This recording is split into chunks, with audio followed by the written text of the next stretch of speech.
Challenge finale. It's good to have you all here. This is Manhattan College version of Shark Tank, although I think we talked about this nice Shark Tank. This is like LaSallian Shark Tank. No, you'll see, it's a vicious group over here. But this is a terrific time to see our students bring excellent business ideas to the table, and an esteemed set of entrepreneur judges who will provide terrific feedback. So I'm really looking forward to this clash of wills over up to $5,000 in prizes. A little bit more on that later. I think this competition is a great illustration of Manhattan College, the richness of entrepreneurial ideas. And I came from another university not all that long ago up there in Slough, Connecticut, at Fairfield. Oh my gosh, we struggled to get 4 teams for this thing. We have 9 teams, and we probably could have had 11, but they didn't make it in by the deadline. So I was really impressed by the ideas, and let's just keep them coming. This will be bigger every year. The second couple of elements I really like are the motivation. Everyone should realize the motivation it takes for these students to work on these projects. We launched in September the competition, so a lot of the groups worked from September, October, November to working with workshop leaders. Some of our faculty led, thank you, Carolyn Predmore and Katie Main and Aileen Farrelly for doing that. And then they competed in a semi-final round in February, and here they are. So, and all this work is primarily outside of the classroom. So we really have to applaud their perseverance and motivation. I think let's applaud our participants. The other part that is super cool is collaboration. We have 12 business students here tonight participating. We have 12 engineering students and 3 science students. And we did not engineer this. This just happened, which to me is really amazing and cool. And so you'll see some really nice mixtures of students on these teams. As you know, successful startups need both technical and product knowledge, as well as marketing and finance knowledge. So getting these disparate kinds of people together is really important. I was really excited to see that. I wanted to thank a few people before we get started. I kind of wanted to have a splash this year with this competition. I said, Aileen, we got to get the prize money up to $5,000. So we didn't actually have any money, but the idea was, let's advertise 5,000 and it'll show up. Well, it did, which is excellent. And I do have to thank Dennis Sullivan, a graduate of Manhattan College in 1955, and Joe Berkery, 1960, for their generous contributions to this event. And mark my words, we're going for 10,000 next year. So be here and be square, right? Okay. I'll be talking to some of you later about how we get to that. Okay. There, I just did it again, didn't I? Okay. The winning team tonight will receive $2,500, 10 times what happened last time. Sorry, Dan. You got the 250? Yes. He's going to enter again. Second place will get $1,500, and third $500, and the other teams will receive $100 each, totaling $5,100. So I came through on our promise there. And the idea is to use this money. The judges are usually a little sensitive about this. The idea is to use this money to further your business. So more on that later. A couple more thank yous. I'd like to thank the indomitable Aileen Farrelly. Where did she go? Aileen! Who has led this competition for the last 6 years and consented to work with me on this one. She coordinated logistics, kept the teams on track, and just made it happen. As noted, I'd like to thank Professor Carolyn Predmore for her participation in a workshop, Katie Main for doing that as well. I'd like to thank our Innovation Challenge Advisory Committee from across campus, and they are listed in your program. They help to promote the event. Finally, I'd like to thank Claire Farrelly for publicity. Where are you, Claire? You back there? All right, let's see if you want to. All right, so thank you to everyone for for your support. We are streaming live tonight on YouTube. Have we sent out this link on Facebook or somewhere, Dan? Facebook and Twitter. It's on Facebook and Twitter right now. Facebook and Twitter, the link. And All right. And Do Instagram. that. All right. I would now like to recognize our finale judges. Based on the student pitches they see here tonight, the judges will rate each team based on a set of criteria, starting with the value proposition, right? Does this product make sense? Does it solve a problem? Does this address something that needs to be addressed? We'll look at marketing and customers. Who's your key customer? How big is the market for this potential product? Who are your competitors? Economics, including revenue, cost structure, what's your pricing, organization and leadership. Do you have the right skills or talents to lead this team? Or what kinds of skills or talents might you need in the future? And the judges may have some advice on that.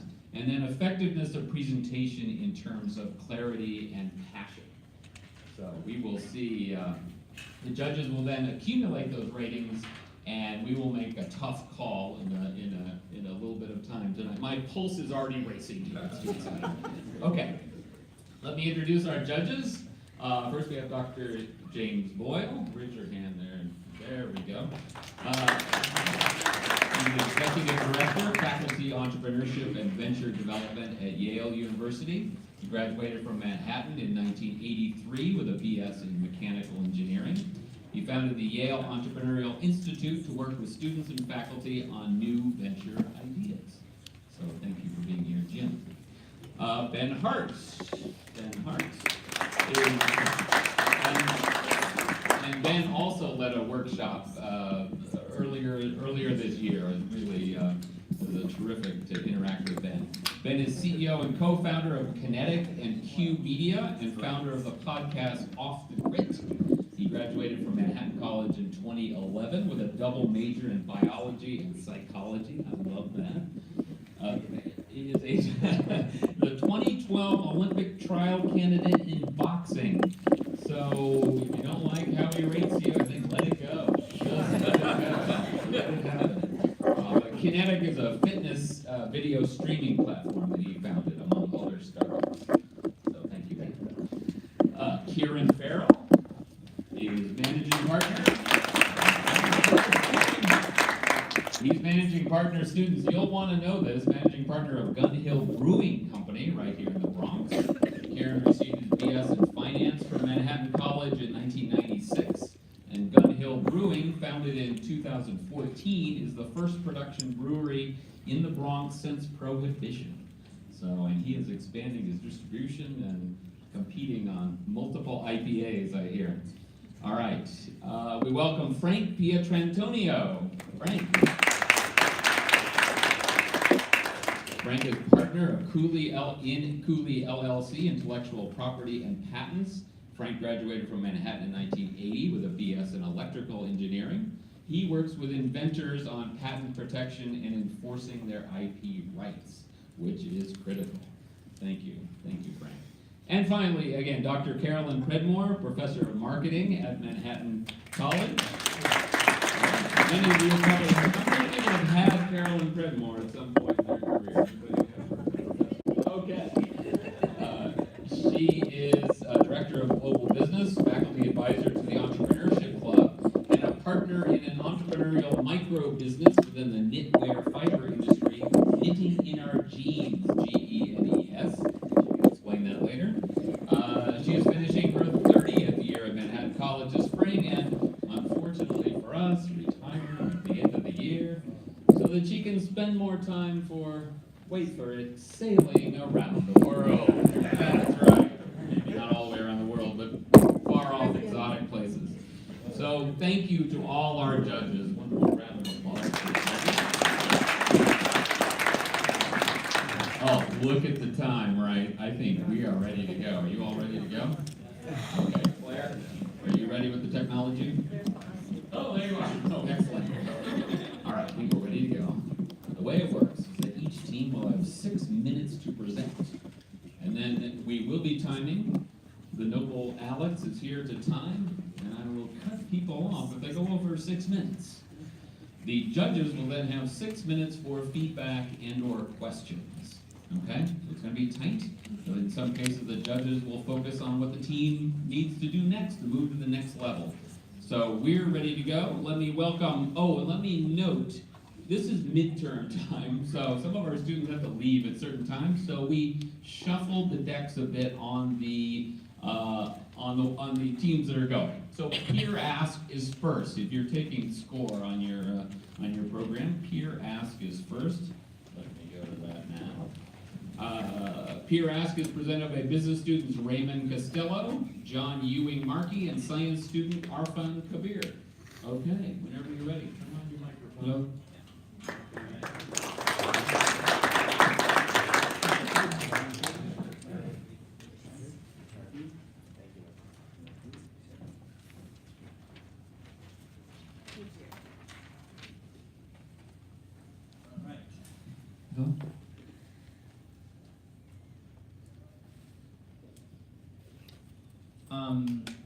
So we are the founders of PeerAsk, a question and answer platform for students. So this is our audience. Does it work? Not working. Oh no. So essentially, this is a Q&A platform for students for them to be able to ask and pose questions related to the coursework like never before, where they're going to be able to connect with a larger community of students all around the world and being rewarded for this. So that's how we're going to get people into the platform. We're going to reward them. One, we're going to cut a deal for participation grades, and so top active students will be rewarded for that. Secondly, cashback without excavator. And then they're going to be able to build an academic brand based on the quality of their answers and the profile they're building. And essentially then they're going to have money-making opportunities. What problem are we solving? So essentially we found ourselves that you have a question and you don't know who to ask and who's the right person for that. So a lot of people, as students, are spending a tons of money on check and platforms like that to actually not get any sense of community at all. And so we found that through our market research and data that most of students interact with less than 30% of their peers. And secondly, they don't know who's the right person. So if we build a platform where top knowledge holders can share that, you can kind of solve that. And essentially, last time, people are spending a lot of time for not finding actual contextual information with people that answering that have nothing to do with their reality. So what's the solution? So let me walk you through. So essentially, you go into the business creative platform and say ask or post, right? And you can actually also post content. And so you have a newsfeed where most relevant questions and comments come up, and you can rate them from 1 to 5, how helpful that is. You will have a channel for each of the courses you're taking, right? Channel. And then a larger community forum where any student can go and connect with anyone. And then finally, there's the smart notifications, which is essentially you're doing your work or whatever, your phone or your computer, and essentially someone asks a question and you're like, that matters to me. You can go and you can answer or you can rate it. And so what's the profile looking like? So you can follow people, see their interests, what's their title, and say how active are they in their platform, what's their ranking, how likely are they to respond, what are their feature answers, what are their favorites posts, right? And how are we going to market with these? So essentially, we are trying to capture 10% of the overall students market size. That's 1.6 million potential users. And if we get, our strategy is if we get one small school, one medium school, and one large school, and we attack them in different ways, and we, out of a 15% that we get them on a trial, we capture 18% through that's our conversion rate. We can get 945 members per month. If we did that for 9 months, which is kind of the academic year, we can be hitting, after the expense of our cashbacks, $92,000 on a 9-year basis, right? And essentially, we will go from US market to international. That's just capturing 3 partners. If we expand that the way we want to, which is like 3 per each month, we would actually be able to increase that. What is the landscape looking like? So essentially, right now you have platforms that are Q&A forum that are high in community, and you have platforms that are high in education but have no community. So we're trying to build that bridge and get those together. And what makes us unique is, one is our focus. It's very clear learning focus. And the second thing is the rating system. No other platform has a rating system like that, where you go anywhere, stack, overflow, it's upvote, downvote. This is highly focused. What is the business model? Consumer product. So students that would actually subscribe. So it's a $499 a month, or $17.99 has a discount per semester. And the genius here is we have a cashback, right? So if you're an active student, you get rewarded for that. And you can get up to 75% of your money back. That's a huge incentive program. And then we're going after a niche market, so we're solving a specific problem, so we have that kind of leverage. And finally, we would also take, as a side fee, transaction fees of people selling notes, building their own courses if they want to cheat states. What's the value of that cashback strategy? So actually it's $4.99, right, our price, but we're actually, our revenue per user is gonna be $3.92. So we're leaving money on the table, but we're doing that because it's gonna substantially boost our daily and monthly active user base. I think that guarantees us that 49% of users are gonna be active. After that, when we have a larger community, we can build an analytics product, and we could become a talent sourcing platform for universities wanting to offer masters, for example, or recruiting. Show me, don't tell me, right? On the technology. So what we want to do is implement 3 algorithms onto our website for users. So we're going to implement a sorting algorithm so that relevant questions will appear on everybody's feed. And then we're also going to use the sorting algorithm to make sure that the most relevant posts, the relevant answers appear on questions. And then also we're going to make sure that keywords from questions that people have asked, people have searched for, will appear on your feed too, so that the most relevant questions will be. And then to test it out, we're going to do a 3-month pilot so that we can see what we have to fix with our algorithms. In conclusion, your time is up. Up. Well, yeah, so finally, exit strategy is that we could sell in 5 years to Quora. Why? Because we would help them build their education vertical and then build the fast-growing Q&A platform in the market. And what we're asking for is capital to deploy in software and marketing, bringing advisor on the edtech space, and if you have any questions, you can post it on the platform. Thank you. Stay up there. All right. This is up to you. If you have a question, you take one. Anybody want to lead off today?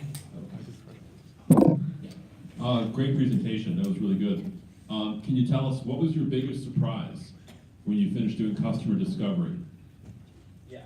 So I mean, we built this thinking, or the idea is that's a usual problem that I have myself, I experienced, and through interviewing other people, we found that that's a common misconception or situation that happens in the marketplace. And our bigger discovery was, how do we build a business model, right? Because we were thinking, are people gonna pay for these? Should we go after B2B? Should we pursue recruiting firms? Should we go after universities? Those are gonna make sales cycles very long, right? And essentially, you're not gonna build those types of business model unless you have a huge, large community. So we thought, if we can offer us a cheaper product that no one has seen on the student marketplace, where they're buying from checks, spending $40, and there's no community, we can actually build a value proposition for customers, for students to actually pay. So I think our biggest discovery was how do you build the whole incentives program. So you're going to be posting questions based on some of the questions that they've already asked, but each semester, our courses change. So how are you going to handle that flip at the change of semester?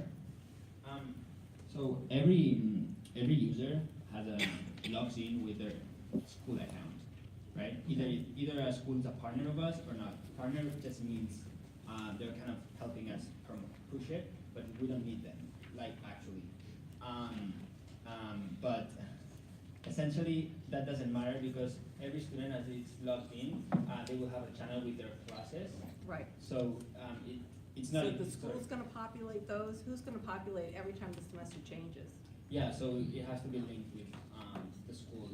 Like we have to build an API with, for example, with Moodle or something like that. So it kind of like updates and all users from that class are put together. Let's say. Okay. But yes, from a technology standpoint, we need some sort of connection point. Okay. Go ahead, no, go ahead.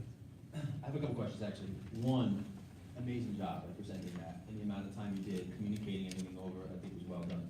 My main question is, how do you plan on getting schools on board? Because I know that's gonna be the challenge, right? It's like, it's really about user acquisition, and how you're gonna use acquisition seems to be through the schools, and I think that might be the challenge, unless. Yeah. So there's two ways to that, right? So one thing that we've done to kind of step out of it is change the business model, right? Like because we focus on a consumer product, it's not like we need the university to kind of approve us, because we're serving them. So, but essentially the way we're doing is the marketing strategy.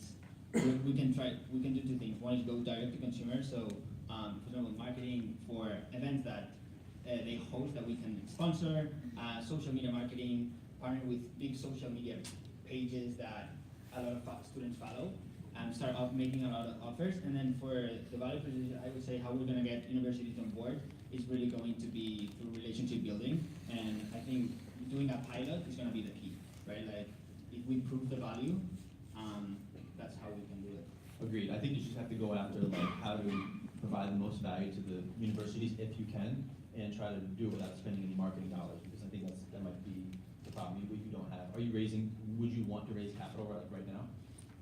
I mean, Ideally, would you want to raise capital in the future? we want to build the platform first, and then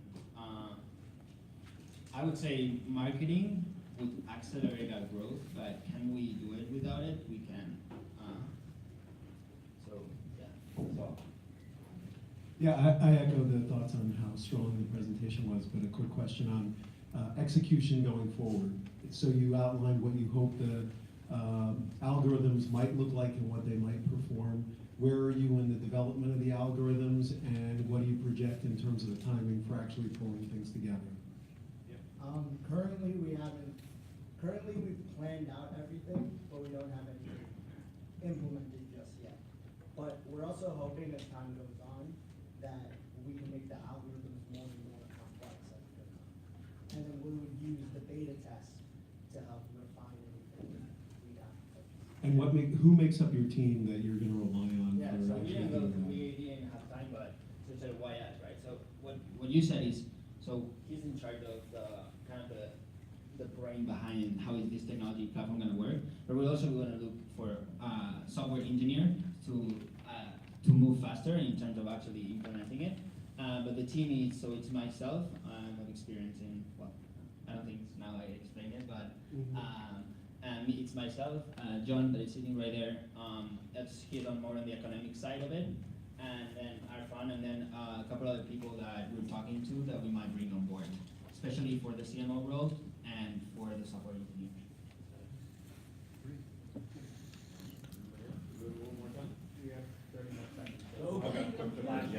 Agreed that the presentation was great.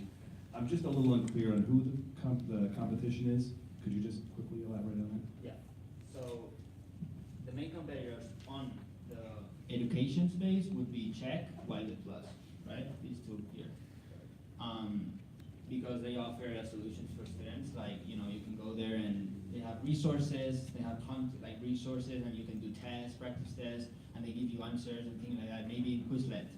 Oh, those are in the education space. But what we're saying is, because those don't have a community, we're on between. We're in between the platforms that have communities and the platforms that are in the education space. Does that make it more clear? So you're the only ones with real. Trying to build those two things together, kind of, yeah. Because Stack Overflow has both, but that's just for technical programming. Yeah. And nothing is so small approach. All right, I think that's it.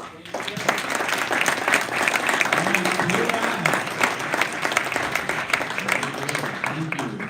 And now we have drone sensor module, just to keep it edgy. Presenting our electrical engineering students, Jonathan Gugerhide, Ryan Lambert, and Miguel Ritten, and business student Lucia Rosado Bonnier. Are you a computer engineer? Oh, and computer engineer Lucia Rosado Bonnier. Excellent.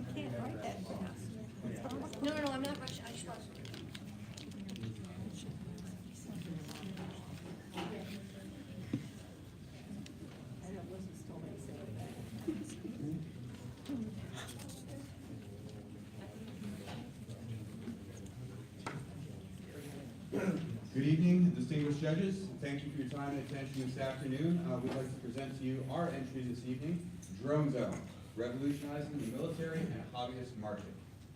Just a quick introduction to our team. Myself, Jonathan Hoverhide. I'm a Marine Corps Artillery Officer veteran. Lucia, right here beside me as well, and she is our Senior Software Design Lead and Website Manager. Unfortunately, our other two members couldn't be with us here this evening due to scheduling conflicts. So what is our need? Our background into this innovation that we're presenting is over the last decade of warfare, the United States military has shifted to primarily combating an insurgency-based opponent. Now, what this means is that there's a much higher than typical demand for rapid target location of enemy combatants. And currently, with high dollar value drones and aircraft being in limited supply in any given area of operation, that gives a very long flash to bang kind of response to any of these ambushes, insurgent attacks, roadside bombs, and things of that nature. In parallel with that, currently the drone market is growing exponentially from $4.5 billion in 2016 to just over $80 billion projected in 2025. That is all-inclusive, both commercial, hobbyist, and military drone sales. We believe that both markets are ripe for exploitation because they lack lightweight and modular sensor systems. Modular sensors exist, but only at the macroscopic level for several hundred thousand to multi-million-dollar platforms. And we'll get a little bit more detailed into that in just a second. So our solution is a lightweight sensor modulus that can be attached to a drone or any other vehicle for that matter. And it has a customizable payload with a base sensor that can be swapped out for anything that you like. So right now we're developing a target location, and it tells you how far away your target is and where their location is in either grids or lat long. We use grids for military purposes. And it's also open source, which open sourced to third-party development. As like I said, the modules are easily interchangeable and lightweight. You should be able to put it onto a drone and deploy it within minutes. The module is also cheap and semi-disposable, meaning you can 3D print whenever you need and make it on demand, which is important in a military environment. Also, it's adaptable, again, to drones and manned vehicles. So one thing that is unique about the adaptation is they are self-contained modules. So we have a base computation module and a sensor module that stacks on top of that is swappable. All we need is a power connection to an existing battery on a drone, and we can run our system. What is our business model? So basically, we are planning a phased rollout. So over the next year or so, we'll continue to refine our products and our offering. With it being an open source platform, we will be developing other sensors that will help us when we do our hard launch to have a range of products available right away, as well as working to develop a flagship product, which we believe we can launch within the next year. The flagship product will be an entire drone which contains the base compute module and is then compatible with any of our developed drone payloads sensors. Our projected revenues are based on these price points here, which you also have on your handout. We estimate, we'll have some slow sales at the beginning, but by employing this as open source and it's something that's compatible with existing hobbyist computers and drones that are already on the market, we believe that a low price point entry means that we can start receiving revenue relatively quickly.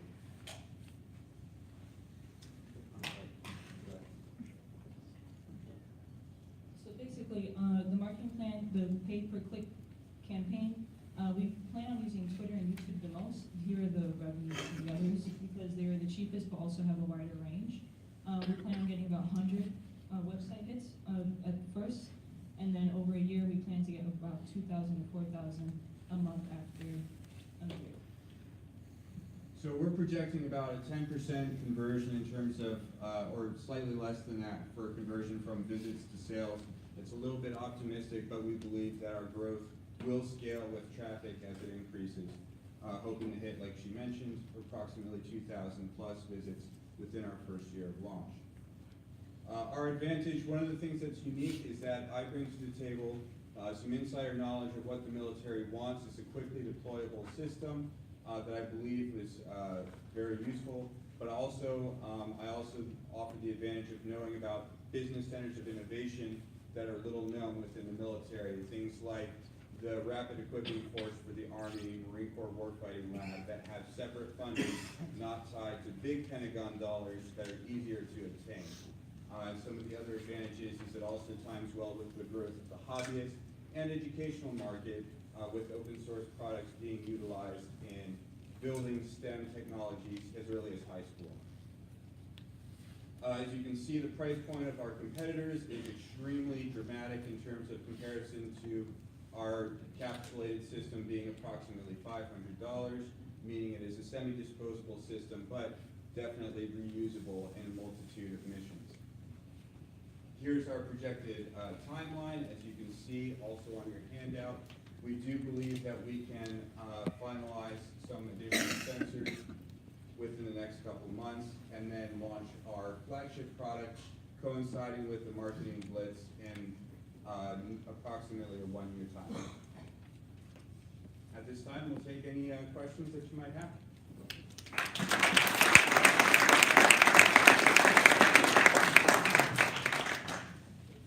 Can you, fantastic presentation, thank you very much. Can you comment on how the early customer adoption strategy of having a blog and perhaps seeking retail customers from the civilian marketplace, how that dovetails with who you want your eventual customers to be, which are the military? So that's a great point. I know something like Adafruit's model of building blogs and tutorials around electronics might not seem like it dovetails well with the military wanting very robust and very secure.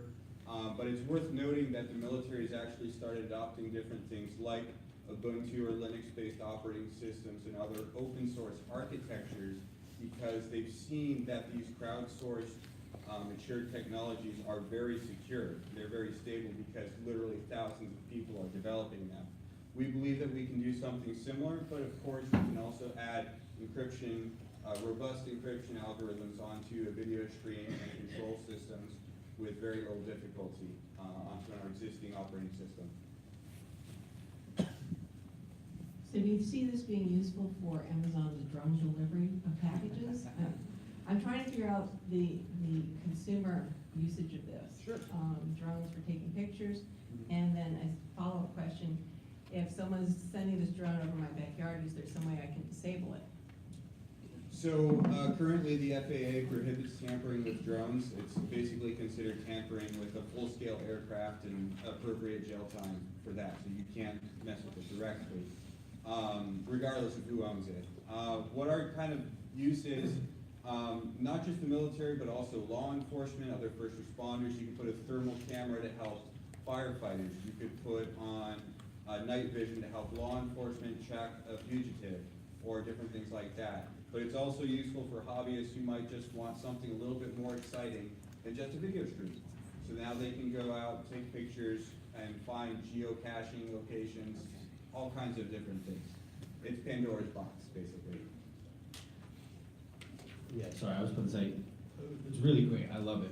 I'm just thinking from a video production side, obviously, right, that's another one of your consumer demos, right? That you're gonna My one question is like, with your margins, how is it so cheap compared to some of the competitors, and why are the margins so low? At least from what it says here, it says it costs around 500, right? And you're selling for around 600. So we're using open source technology. So one of the things, I don't know if you guys know about it, is a Raspberry Pi. It's a microcontroller that's about $30, and it does everything a computer can do. The sensors, they're about 10 cents a piece. They're so easy to put together.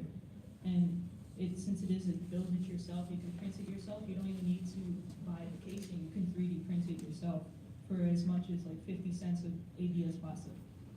So it keeps it cheap. Some of the other thing is that, as we're developing over this next year, 2 of us are graduating seniors, 2 of us are completing school. So this is on top of, that's why it's a phased rollout. We're not going into full-scale launch right away. So I'll be working full-time. This is a part-time job as we're developing and finalizing our product. So we're essentially eating the cost of seeding and investing in our own product to develop a cost-affordable solution that's competitive. We can then adjust our margins as we become, generate more revenue. I might have misunderstood, so I'm known to ask unthoughtful questions sometimes, but I mean, you talk about this notion that you can use 3D printing to really create these devices, and you're using open source types of things. What's going to stop somebody from looking at what your idea is as cool and then just say, we'll do it ourselves, and basically take you out of the market? So the open source architecture doesn't necessarily remove intellectual property protections. It just means that we show the world what we're doing. So we can still say, this is our design, this is our license, we have this contract or patent even on the design structure. The goal is to provide a customer, particularly the military, with something that they can produce locally and still pay us revenue for using our products. They're not just, okay, I've made this 20,000 times off of buying one license, So the goal is to still have protections in place on the product. And have you taken any steps to develop that protection? At this time, not yet. And how far along are you in actually making something that you would disclose to the public? By the end of the summer, we'd have something. By even the end of the semester, we'd have something that we can post our blog and launch some of the tutorials on what we've developed so far. All right, just give you a heads up, you want to make sure that you have some protection in line before you go too much public on things. Otherwise, you might run the risk of losing the protection as well. Of course, and we could provide for provisional patents well before we launch any blogs. Any final questions? All right. And thank you very much. Thank you. I'm just glad they're on our team, aren't you? Flash bang, what was that? All right. There's our judges with their ratings. We bring up the next team, which also has a new name called Unlink. Instead of transit safety, this is Unlink. And presenting our business students and all freshmen, Caroline Voigt, Lauren Hughes, Grace McNamara, and Grace Taggart. They will talk about Unlink. Let's give our judges a couple more moments to finish out their reading. Okay. And Drum and Sensor, you may want to talk to Frank about the IP on that. I think that was kind of a hint.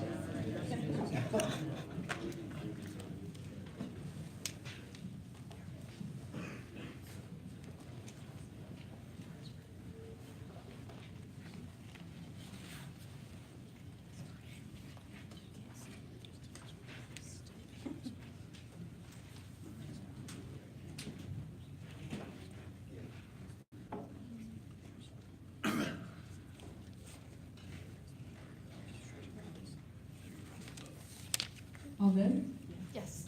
Hi, I'm Caroline. This is Grace, and Lauren. Our product is Unlink, and the innovation helps to modernize transit safety for the distracted 21st century commuter.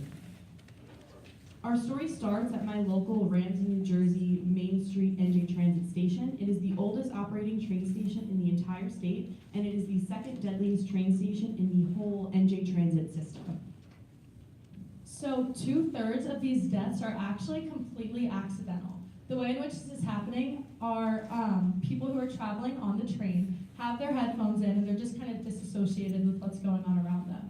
When they exit the train, that gate you see right there is closed in front of them, but the train that they just got off is stopped directly next to them, so they don't see any harm in crossing the tracks to get to their car that's parked on the other side. With their headphones in, they cannot hear anything that's going on around them. So there's actually an express train that's just flying down the opposite direction, and that's how people are getting killed. Obviously, NJ Transit is realizing that this is a serious issue, and it just turned into a complete PR nightmare.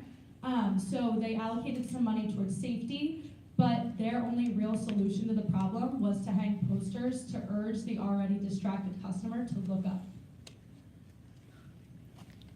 The way technology is going, everyone has Bluetooth headphones, iPhones don't have headphone jacks anymore, and everyone and their mom got AirPods for Christmas.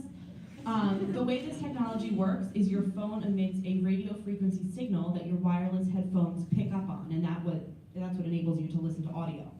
Our invention puts an RFID transmitter device at each train station, and it turns on just as the gates go down, the lights go, the regular processes for when a train's coming. This RFID frequency is stronger than the connection between your phone and your headphones.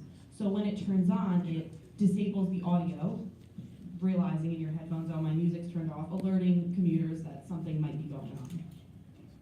So just kind of for like more of a relatable example of this, actually, when you're walking in and out of stores, those metal detector looking things that you walk through to detect if you're stealing any merchandise, that uses RFID technology. If you walk through with something that's using Bluetooth frequency, you might notice like a slight buzzing noise. We would increase that technology in order to make the frequency cut off your noise altogether. Implementing this product will become easier with time because as of right now, all major transit systems operate on their own closed systems for computers and safety and finding out where their trains are located. But by 2020, there's something called Positive Transit Control, PTC, and it's a federal regulation that would link up every mass transit system into the same internal systems to really just help with safety and efficiency. We would link up, it'd make the integration of our product streamlined because we wouldn't have to adapt it to the different systems. We've reached out and we've been working with Port Authority. They were in charge of installing EasyPass, which also uses RFID technology, so they've been able to help us work out kinks. And they also own the PATH train, which already has met their 2020 PTC regulations. So they've been helping us figure out where our product would go into the already established train stations. We've also worked with NJ Transit, and their engineers are currently working to meet the PTC requirements, and we're kind of in at the ground level with them, figuring out how this could work for the future. So in terms of pricing, an RFID reader costs about $26 per square foot of coverage. We've averaged that each station would need about 50 square feet of coverage. We multiplied this by 123 of New Jersey Transit's vulnerable stations. There are 166 stations on New Jersey Transit, but only 123 are vulnerable to accidents, such as the one at the Ramsey station where commuters can walk on the tracks. This brings us to a cost of production of just under $160,000. We would charge New Jersey Transit $500,000, which would bring us to a profit of $340,000. This is just a small fraction of the $125 million safety budget in the 2017 New Jersey Transit budget. It's also a small percentage of the $566,000 that New Jersey Transit used towards the signs and gates that Grace mentioned before, urging commuters to look up. So it's definitely a cheap alternative to actually save lives. So looking into the future with Unlink, in terms of sales, this is a business-to-business product. First, our goal is to sign with one major transit system, and through that, other transit systems would feel like morally obligated because, hey, if this train station is saving lives, then obviously others are going to want to do the same. Later down the line, our goal is to also make this an international product because the RFID and Bluetooth technology is universal, so it can be used anywhere in the world, not just New York or New Jersey. And then if we were to win this, fingers crossed, the 5,000 plan, which first we would sign on our engineer, who is also a student here at Manhattan College, and he would develop the prototype for our product. And lastly, we would, with the rest of our funds, allocate the product for a patent. So thank you all very much for listening today. We would just like to remind you next time you're crossing the tracks, remember to unlink and think.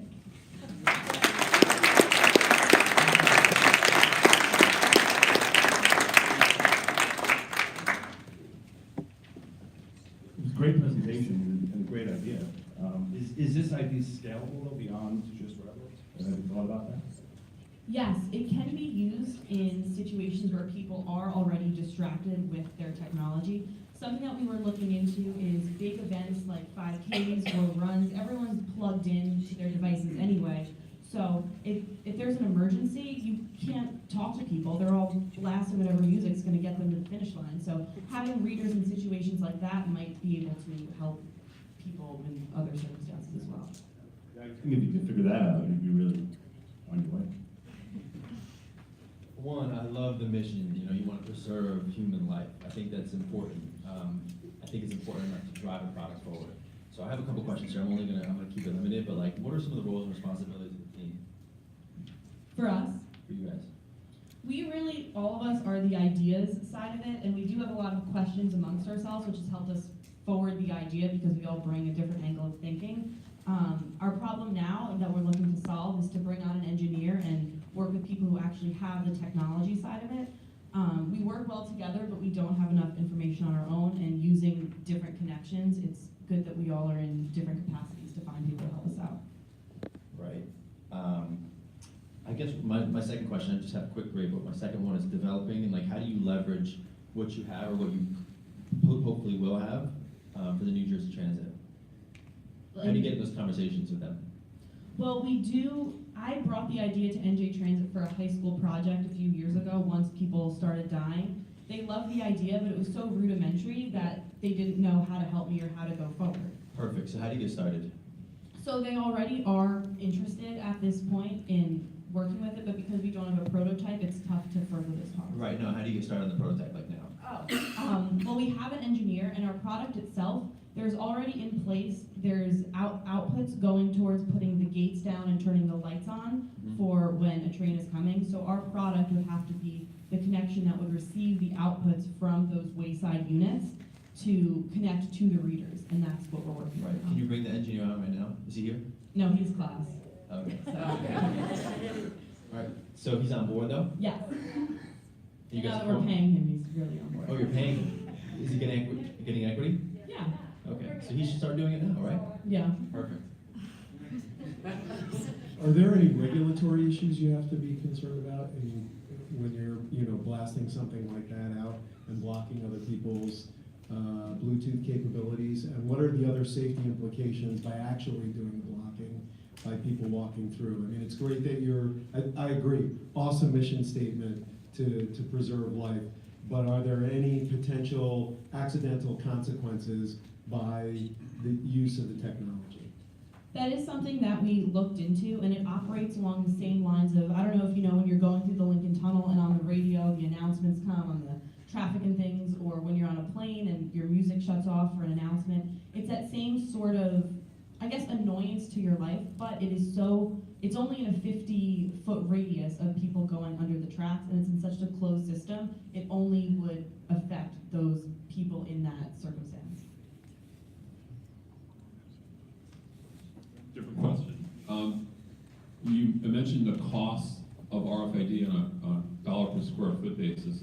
Are there any other costs that you have yet to consider besides just that cost? And many times when I see students who are still trying to work on technology, the more granular they can get with their cost structure, really understanding all the other things in terms of maintenance and upkeep and replacement, the more they're able to convince strategic business partners to really take them seriously, even while the tech is immature. Yes, so the way we structured our pricing and figured out how much it would cost was modeled after the technology that's readily found in gates at libraries or stores, and those you can keep for years on end, and they don't break down. It's just you can get new ones as technology improves to be more effective. So that's something we could look into, but isn't something that we have to think about on a replacement basis. And once we work with our engineer and we figure out the details, the device should be. We'll figure all that when we get there, hopefully. All right. Any other questions? Okay, Unlink.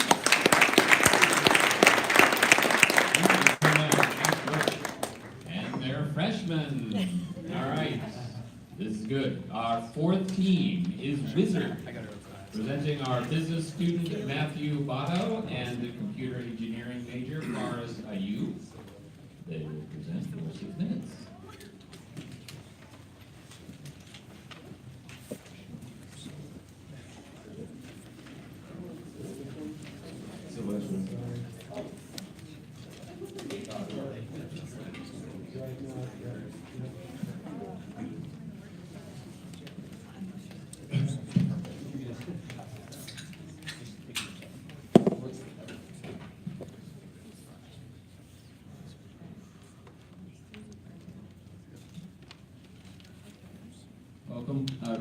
name is Matthew Balto. This is my partner, Ferris, and our company is The Wizard.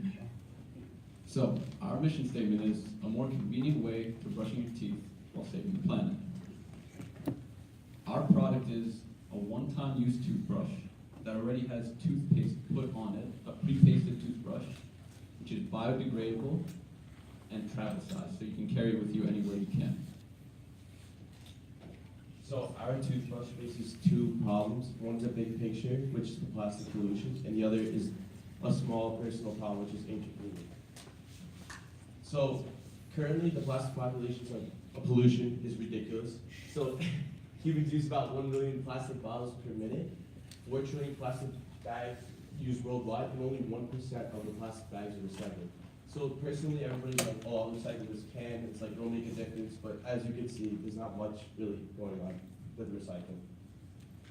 So our primary market, we came to see that it's better to do business to business for our product, which is we'll sell wholesale for our toothbrush to companies.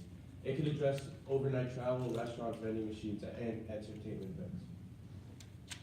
So primarily we're bringing up military contracts because of the lack of hygiene in MREs or food rations.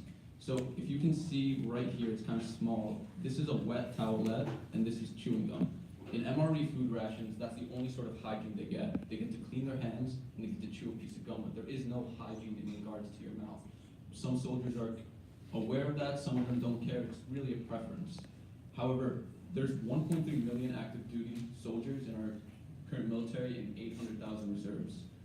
There are potential for huge military contracts because the military is always trying to think one step ahead. They now have vegetarian MREs. They're taking religious, like different religions into account. They're trying to make it as diverse as possible, and some soldiers may want to have mouth hygiene. So another example we could do business to business is music festivals. So an example is Tomorrowland. Tomorrowland's like one of the biggest music festivals, and it's 6 days, and it's in Belgium.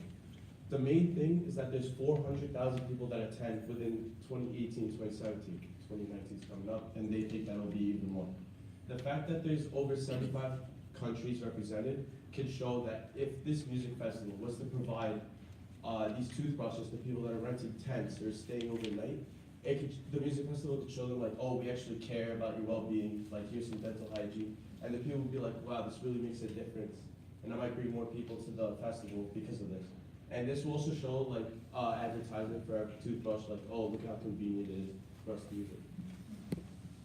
So in regards to our financial estimates, we're going to discuss the weight of the material, like the cost per toothbrush and the material itself. So these are competitors' prices. A regular opaque toothbrush, the one you probably have at home, weighs 15 to 20 grams.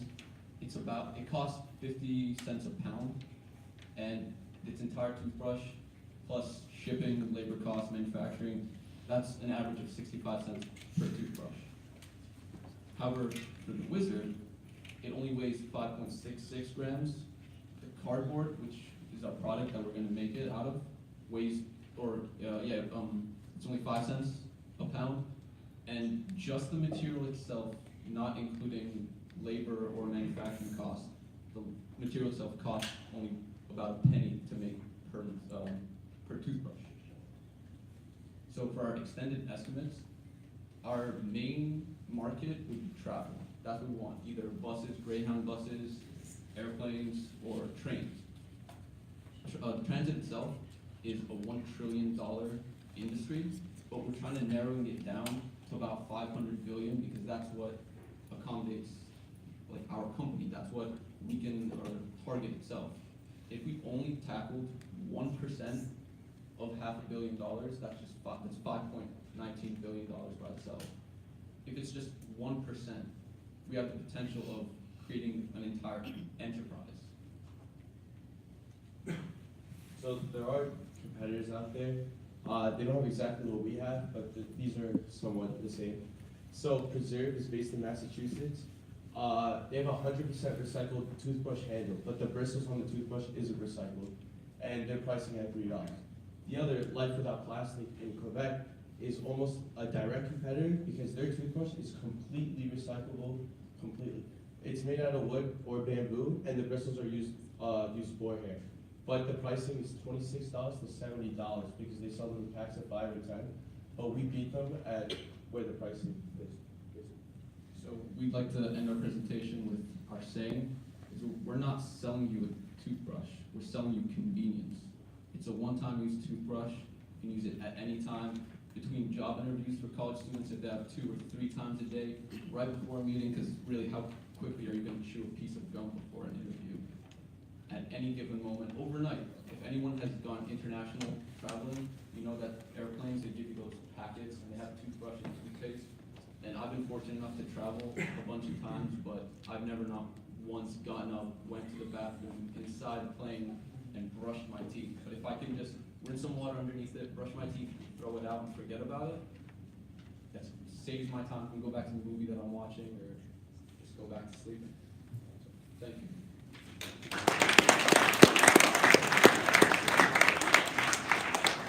So have you looked at the other disposable travel toothbrushes? I actually have one in my car that comes with toothpaste in it. Now, I don't think it's recycled plastic, but it's about 3 inches long, has bristles, comes with toothpaste in it, and it's one use. Is it a Colgate toothbrush? Because I know Colgate does have one of those. However, the feedback that I've read based on the toothbrush, it's useful, but it doesn't take into account the plastic pollution. Maybe That was my question, is what's the difference in, you said it would cost less than a penny to make, but what would you price it at? So we would basically, we don't have that much investment because we're basically business to business, so we have to see at a wholesale pricing. But right now, everything is basically like really affordable, really cheap because of how much the cardboard is. And I don't know, we probably sell like $20 for a pack of 10. I mean, like 10. yeah, we're trying to make it as cheap as possible. We want or anyone to be able to buy. We don't want it to be some like exclusive, only health conscious people to be able to buy it. We want it to be worldwide and hopefully. So is this a prototype in plastic? It's just to see how it looks like. So it would look like this, but it would be cardboard? Yes, it would be cardboard, but there's a lot more there's a lot more detail that I could discuss to you if you'd like. No, I'm just curious. Yeah, it is made out of Yeah, plastic. Okay. All right, well, I just wanted to clarify that. So your target market, so you're going after the individual consumer, or you're actually gonna go to the airlines, to the military? Yeah, we're trying to go business to business. That's our primary. Secondary would be like CVS, Walmart, just business to consumer. But our primary, yeah, it would be airline companies, train companies, all that. Okay. I think it's really cool. I like how you're selling convenience, just to be honest with you. I think I like that as like your tagline. One, I would just think about like the marketing strategy and how you're gonna do that, like what value you're bringing to from the B2B side. I don't know, I would think about it in 2 different ways. How you're gonna get to the consumer side. I get that, you gotta go to B2B. But is there a way to do it on the marketing side to align with influencers? Just influencers, and then B2B. And who are the B2B? Like, just list out the top 50 B2Bs, and you haven't built this out yet, right? You don't have No, this is the only thing you have, right? That's just We have one where like we cut cardboard and put it together, but like. You just thought this looked better. yes, Yeah. it can be better. So your competitors, and my own question is, your competitors are going consumer? Is that how they don't really do too much B2B? Yeah, they only sell like consumer. You can only buy from the website. And actually, the anti-plastic company from QuickMech, if you go on the website to purchase one, they're sold out. They don't continuously keep producing more. They just like have a limited time. You can only get it at certain times. So, I would use it. What's the, how much time does it take to biodegrade? And if you just like, for people who think about everyone having another one every single day, is there gonna be a glut of these things essentially biodegrading slowly somewhere? Well, cardboard takes roughly 3 to 6 months to completely biodegrade. However, it's much faster than other biodegradable products because there are some biodegradable plastics or other material that takes a lot longer to to biodegrade, but ours is probably like, I mean, other than food itself, it is one of the fastest materials to completely dissolve. Also the size, since it's like the really small size, it should.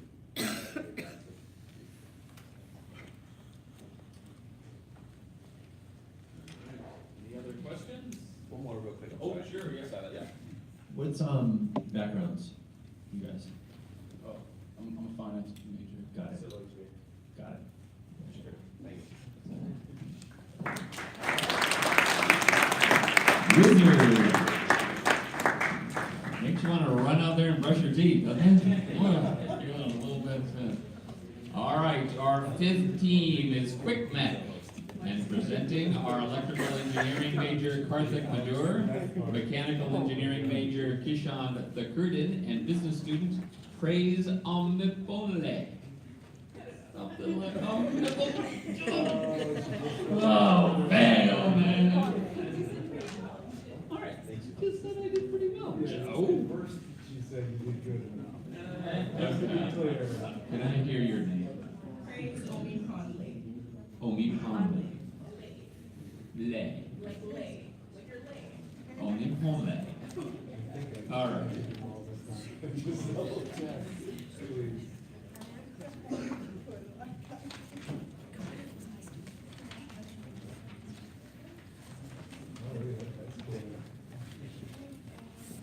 Good evening, everyone. My name is Praise, Kishan. I'm Karthik. and we came together to create a product called QuickMech. Now, you might be wondering what we do.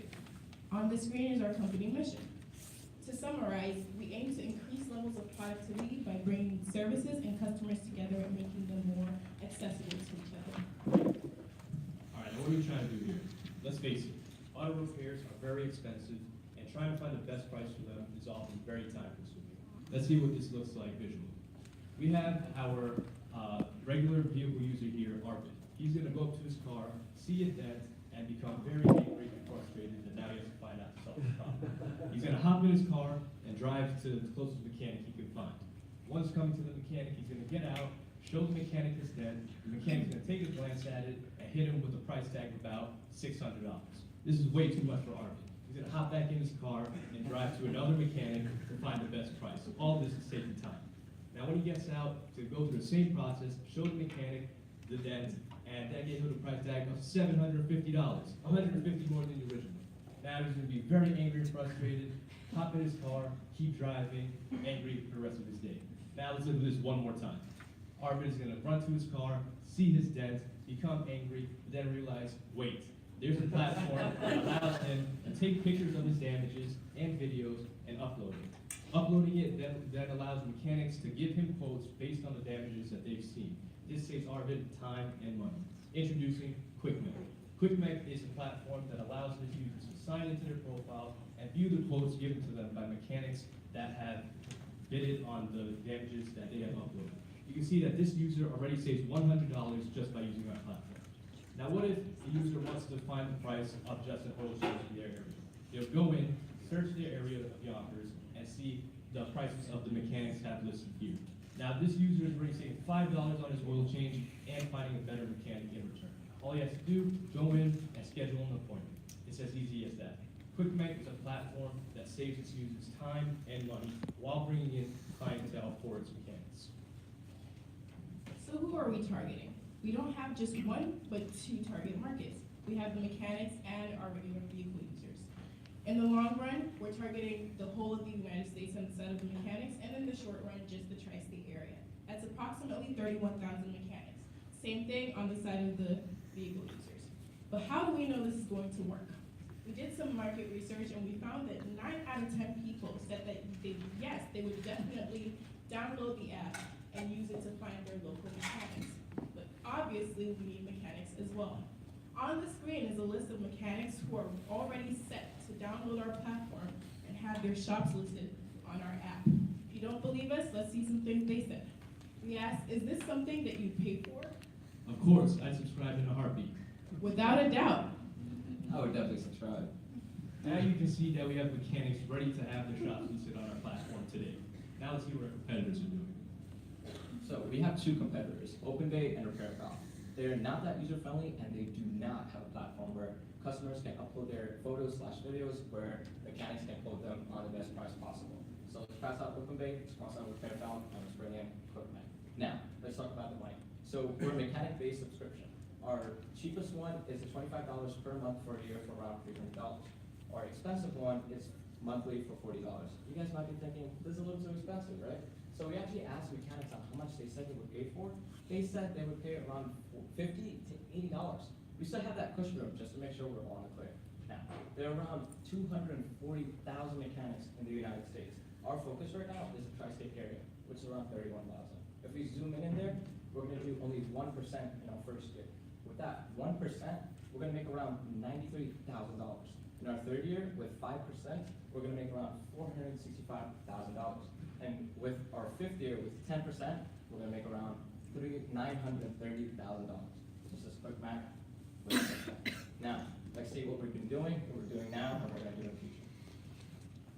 To start with, we conducted some market research to make sure that this idea was even feasible in the first place. After which, we built our team based on everybody's knowledge, skills, and abilities. After that, we built a prototype to show you guys some functionality. Right now, we're here presenting this pitch to you. In the future, we have some plans. Which includes conducting more market research. We're gonna create some social media pages so that people know who we are, what we're doing here, and what our purpose is. We're also working on developing a website, which is our minimum viable product, so that we know how our users react to this. We're also going to be developing our app and marketing, which you have the prices for on the sheets that you have in front of you, and this is what we're going to use our money for. This will all help us launch at our effective launch date of January 2020. Now that you know what we do, let's meet our team. As you can see, Karthik and I are the CEOs of this company, Praise is the COO, and the three gentlemen below is our very talented technology team. Now, this is our team, and we are QuickMech.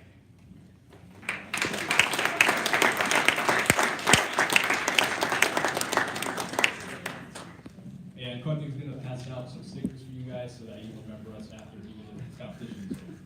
Thank you. You put on your car and say, laptop.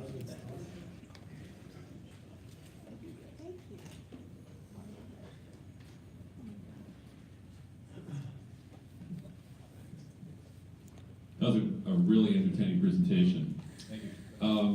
What do you suppose the most likely types of auto body work would be best suited for this type of quote?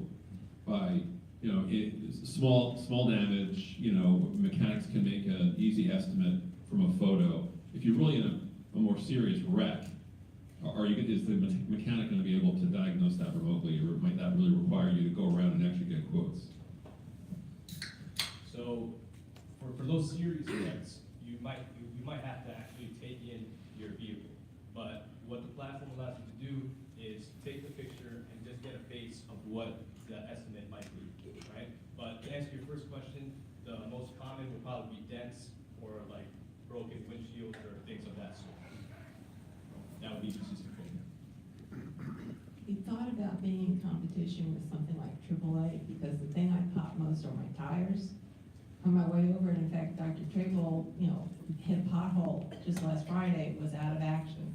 And I could see this being useful for setting up almost a time competition so that you can choose the station that can get to you fastest instead of waiting 2.5 hours. So we have looked up like a lot of the competition. So basically to deal with that problem, we're gonna have to set up our infrastructure in such a way that we have a large variety of mechanics in our area, which a lot of shops are like that are gonna use this are really trying to grow their business, to have their app system. So in order to grow their business, you're gonna wanna have those fast response times in there to take care of the, you know, AAA fast response times as well. Real quick, I love the presentation. It was awesome. So well done on that. I really enjoyed it with the mission first, because, you know, I'm just kind of like that person. I love when the mission doesn't work, because everything else comes after that. Product will always be iterated after that. I think that you guys nailed that. At first I was going to say like chicken and egg, obviously, because it's one of those products, but it seems like it's pretty much of a sell when it comes to I'm sorry, it's pretty much a deal, right, when it comes to the mechanics. Yeah, exactly. My question was, where are most accidents happening right now? Yeah. So I think as of right now, most accidents are happening around the Mississippi area or the Midwest, I believe. Right. So we did some research into that, and what we want to do is we want to kind of start in the area we're most familiar with, and once we get our ground rolling, we know what we're going to do, and we know the next steps that we're going to take, and basically move our operations towards us. Right. And how do you plan on marketing it? In New York, because you're starting in New York, right? Right. How do you plan on marketing in New York? So I'm the head of marketing, and I'm a global business major and a marketing minor. And what we're planning on doing is social media marketing. So we realized that a major part, like our target market, everyone is on social media. So we're going to do some video ads, and we're using Snapchat, Instagram, and Facebook. Facebook is the most commonly used social media. And we also plan on direct marketing to the mechanics to get them to sign up, to get them to subscribe, because they're the source of revenue. So they're the most important part right now. Yeah, those are the people you want on, right? Because like if the user comes on and they have no mechanics near them, they can't use the app. Yeah. That's so I agree with that. I would go door to door and knock on them, just be like, I need you on this app. I would love you on this app. Check out the app. Is it of value? And even if you can get them on for nothing for the first month, just show them the value. I would think about it that way. Yeah, so a lot of mechanics that you saw on that list there that we currently have are ones that we actually went to door to door and also on social media marketing. And I guess on a follow-up on that, I mean, a given driver, a given car owner, I mean, how many accidents do you expect them to have? And what would motivate them to actually download the app? How are they going to find it? And maybe as a follow-up, do you think about having these dealers who are going to, or mechanics who are going to be doing it, actually, you know, kind of co-brand with you in some way, shape, or form, so that they're out there telling people that they're on your app, find us, and we can get you information more quickly? Yeah, we actually plan on partnering with car companies, with mechanics, and some car companies, for example, car rental, Enterprise, and if we partner with them, they could also publicize our product, publicize our services, so that the vehicle users and people who rent cars from them can also think about our app. Right, from a user acquisition side, it might be even worth it just to think about incentivizing people to tell their friends. You tell 5 friends, you get 10% off of your visit, whatever that is, but just think about it that way. You can try to spiral that. Competition, so you mentioned you have 2 main competitors, and your pricing's right around 40, and you're providing a premium service, I guess, with the photo technology. Where are they compared to you guys? Yeah, so their prices are actually in the hundreds, and also Open Day is only on the West Coast. So we have the market on the East Coast to take care of it, but their prices are a lot higher than us in the hundreds, which is what you saw with how much the mechanics were willing to pay. We're a lot below that. Just one more thing. Have you thought about the connection to the insurance industry at all, and kind of partnering or getting the word out that way? Yes, that is actually something that we have thought about and that we've done research on.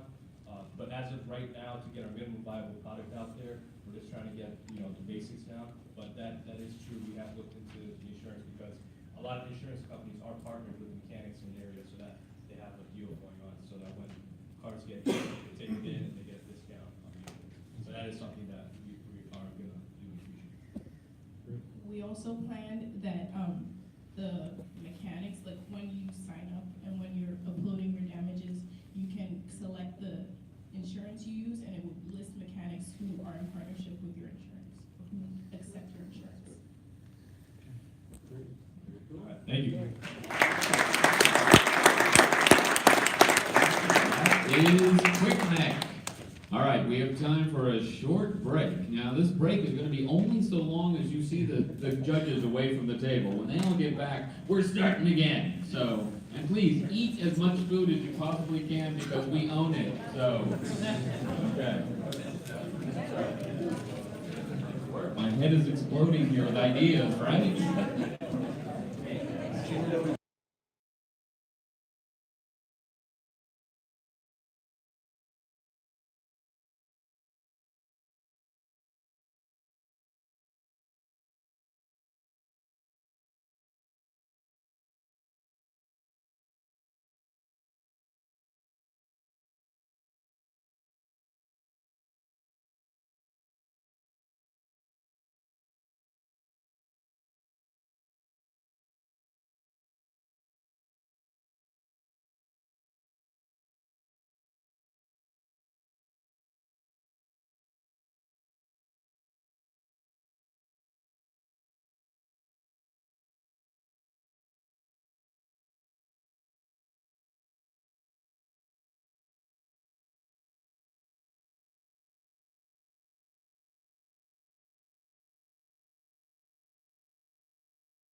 could have done a better job of catching it. Appreciate it. Thank you. Thank you.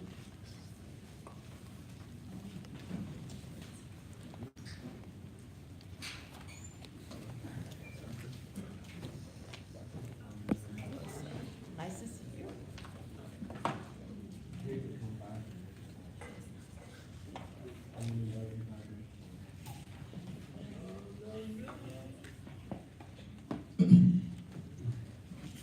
Today's entrepreneurs are faced with various problems when attempting to open a sustained eatery. On a national level, 380 chain restaurants were opened in 2012 for business. Although 6,800 local eateries were closed down due to financial reasons. This is partially due to the depreciation of overhead, legalities of opening business in general, but mainly due to the oversaturation due to competition, what we like to refer to as the industry deadlock. What we offer is a unique universal solution that will bring consumers back to local leaders. We bring you the Munchcoin Project. The Munchcoin Project, we are a commercial supplement-based organization dedicated to supporting your local leaders with postmodern technology, blockchain. It's a three-step process. The first being eateries register on our website or our mobile app. Then they go through a qualification check to see whether or not they are actually, in fact, local leaders or corporate establishments to meet our mission, to align with our mission. Afterwards, if they pass the qualification check, then these eateries will be presented on our website or our mobile app for munchers to locate their nearest certified eatery so they may receive Munchcoin from them.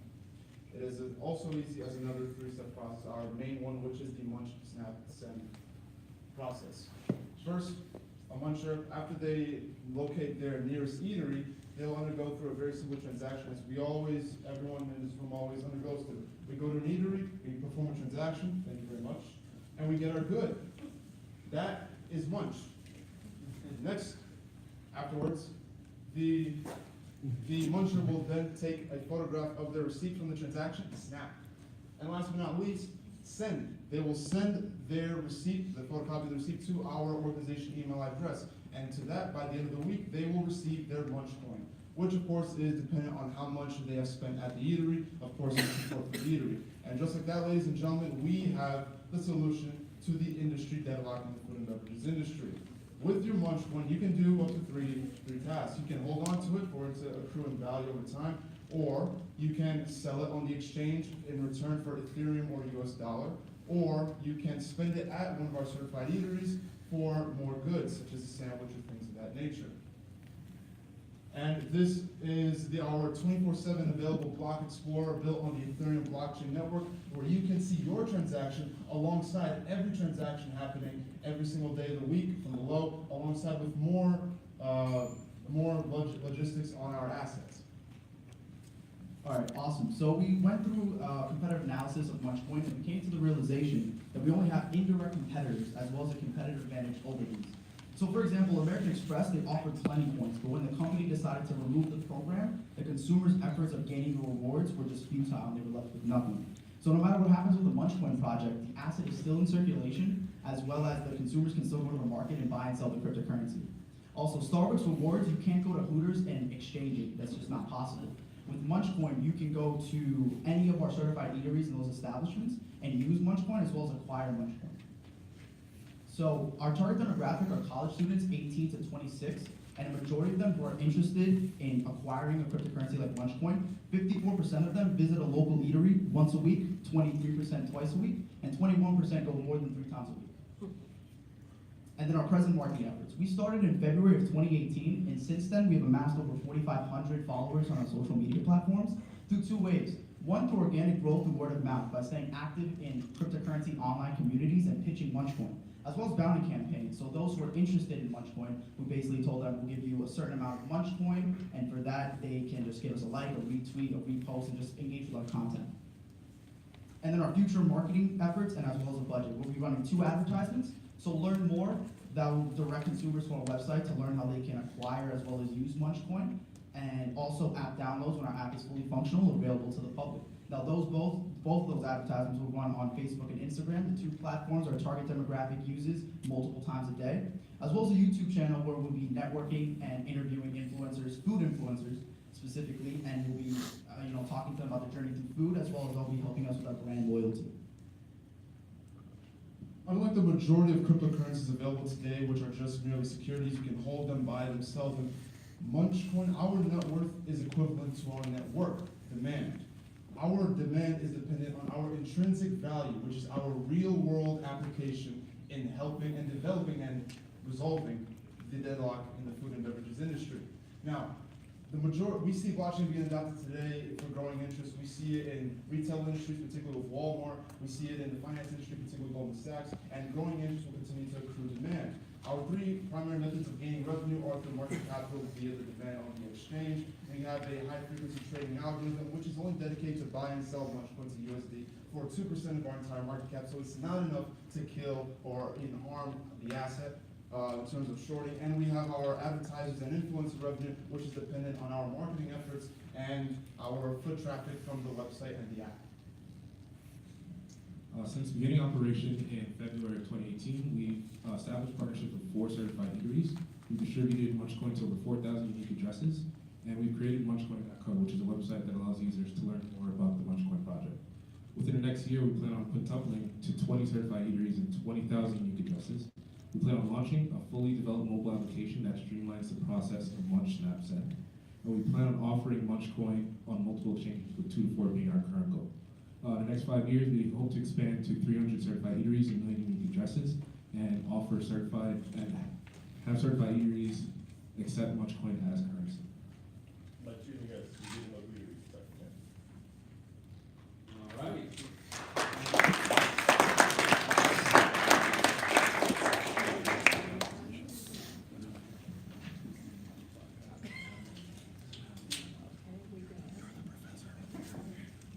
Okay, so you need to explain to me where you're getting your revenue from. I mean, I understand I'm getting food. I'm good with that. How are you paying your salaries?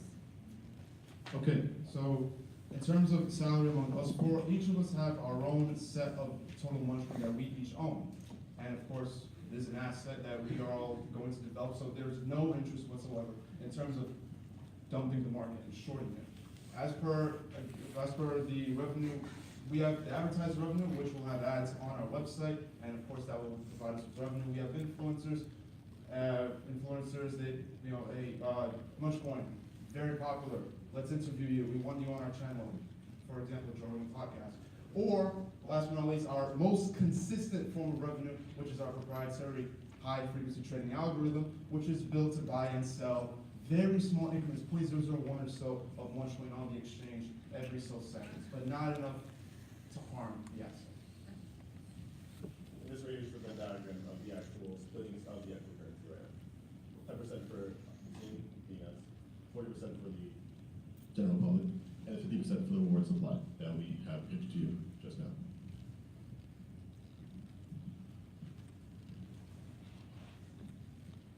So the eateries that you have now, the 4 eateries, how did you go about acquiring them? So basically, we had just going to the actual eateries and just pitching them the idea of Munchcoin, and it's kind of like a partnership. So we basically advertise for them for free, and all they have to do is just put our logo as a sticker on the front handle, and we just pitch them on our social media, tell people to go there, just drive traffic there, so they can go and earn Munchcoin by purchasing food. You know how I think about team technology and business strategy. So who's the team? Who's building it? Are you guys all building it? Is there one person building it? In terms of the Munchcoin itself, that part of it's already done. There's only a supply of 2 billion. But in terms of the app, that would be more on my side as a CTO. In terms of getting it out there, in terms of like marketing, that's on our CMO side. But the technology is basically already complete at this point. There's not much more to do on the actual Munchcoin currency side of things. So back to kind of his point, how do you plan, or when do you plan on starting to go after some of the next phase of businesses? Our primary objective, we're in the business of building demand for the asset. Our primary objective is to be on a legal, regulated, traded exchange. The moment that happens, our revenue, particularly with our trading algorithm, will commence alongside with our other forms of revenue. Got it, so right off the bat, you guys are needing cash. This is all just you guys investing into this, and you will expect cash at what point? So we could, so for now, like, again, furthering our marketing efforts, so actually running advertisements, and as well as when you connect with those influencers for our YouTube channel, we plan on basically taking them out to eatery that we want to certify. We basically have that interview, so we have to, again, pay for that meal with the influencer, kind of connect with them, take their time out, and that's really gonna help us as well, again, mostly on the advertisement side. Yeah, I think it's about time. At least I'm thinking about timing. I'm trying to think about it's more about the education, right? So like, when will people get mainstream educated on blockchain? That is like kind of it's like guaranteed the majority of people don't know what blockchain is. I could be wrong, but that's just my guess. That's not a problem. That's a really good thing you're thinking ahead. I think that's fantastic, and I think this is great. I think this is the future.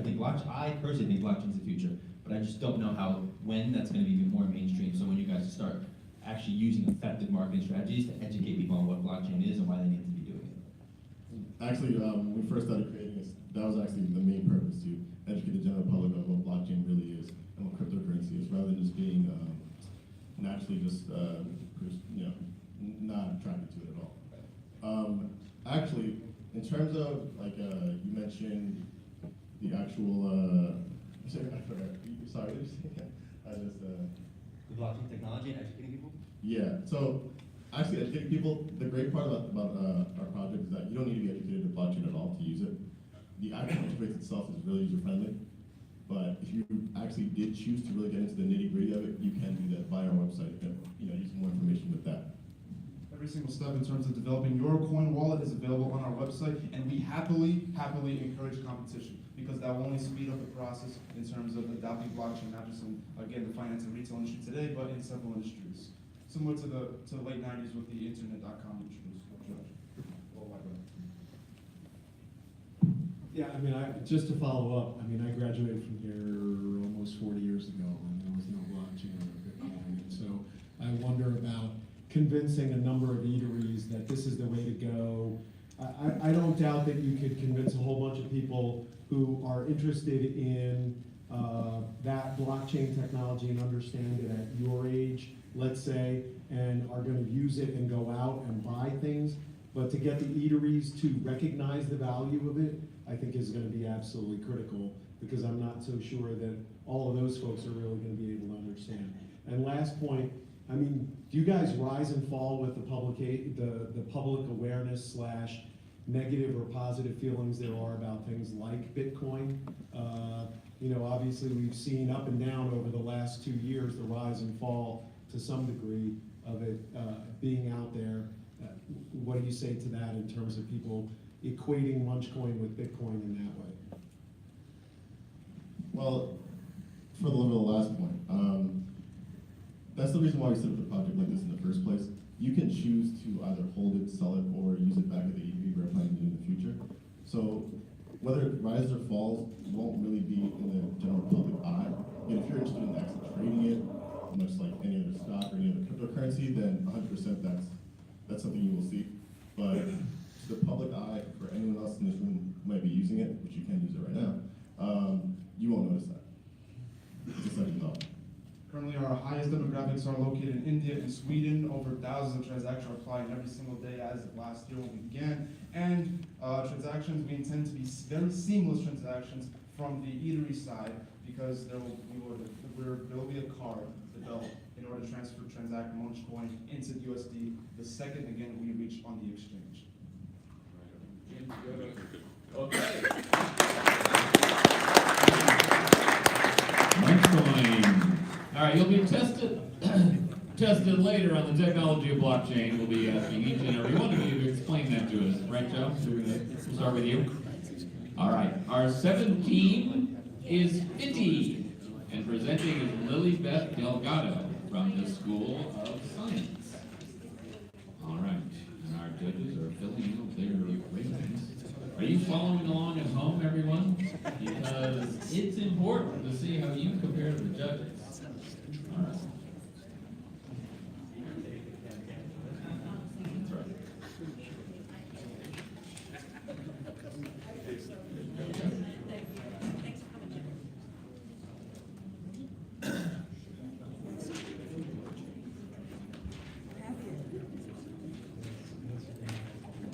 character about it.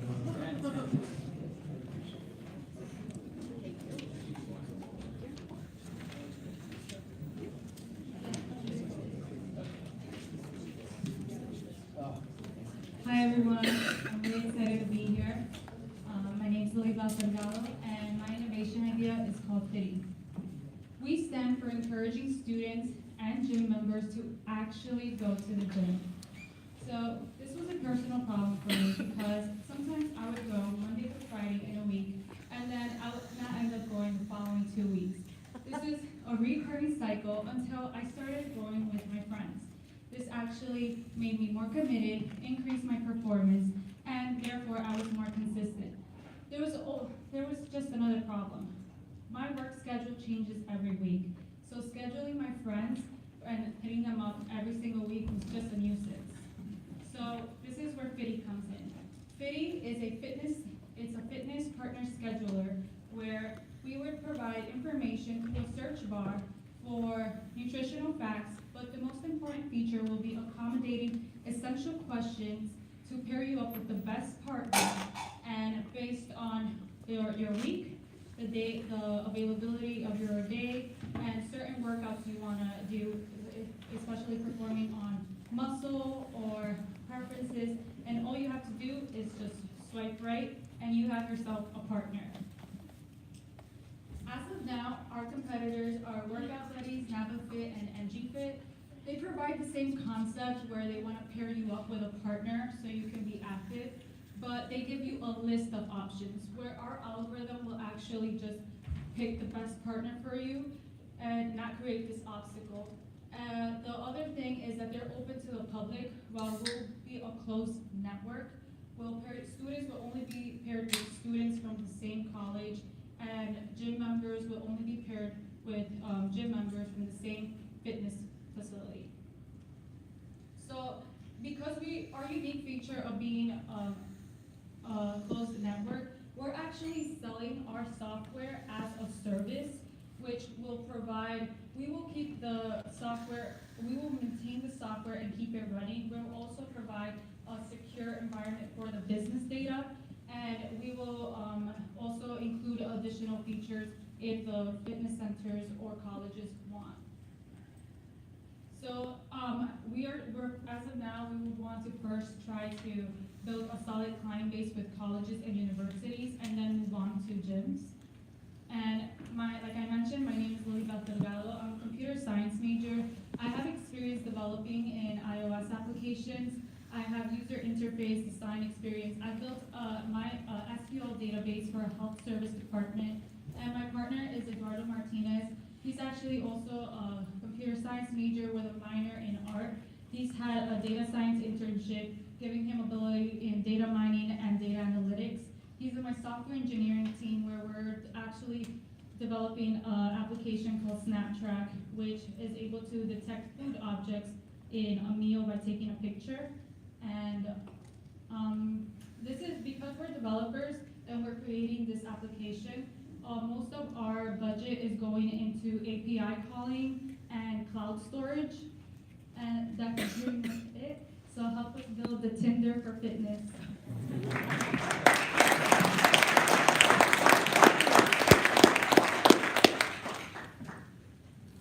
There's a relatively new exercise program called the Mirror, where you can do your exercises at home with apparently not virtual buddies, but buddies that are doing the same thing at the same time, and it's pretty much on call. How does the development of something like that affect what you're doing? I'm not sure how, I know what you're talking about with the Mirror, but I'm not sure if they have a scheduling system. So if anything, we could advertise as an additional feature to schedule their friends and help them keep their workout up to date.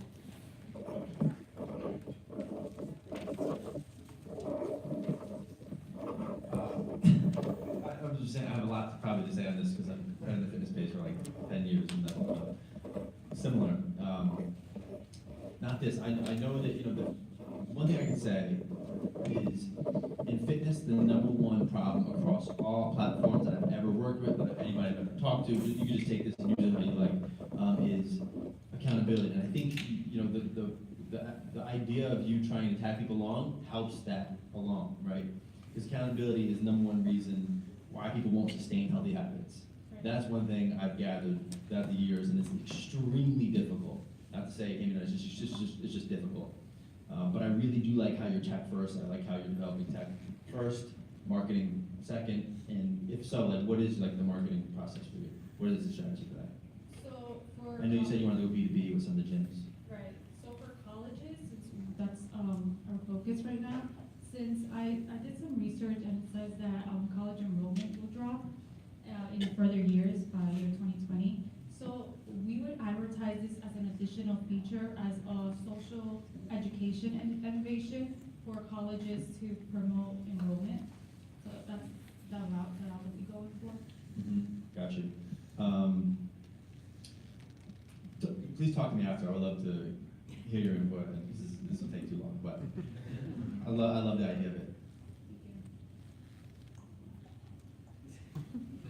So the algorithm and the matching, tell me a little bit about that and what it is that you see as the driving forces behind that and how that's going to work and how you're going to build accountability for people partnering. Okay, so the matching, it's like if-else statements, if else, if else, if else, or it could be different. It could be, so depending on our what you want to do and what I want to do, if our schedules meet, that the algorithm matching is not that difficult.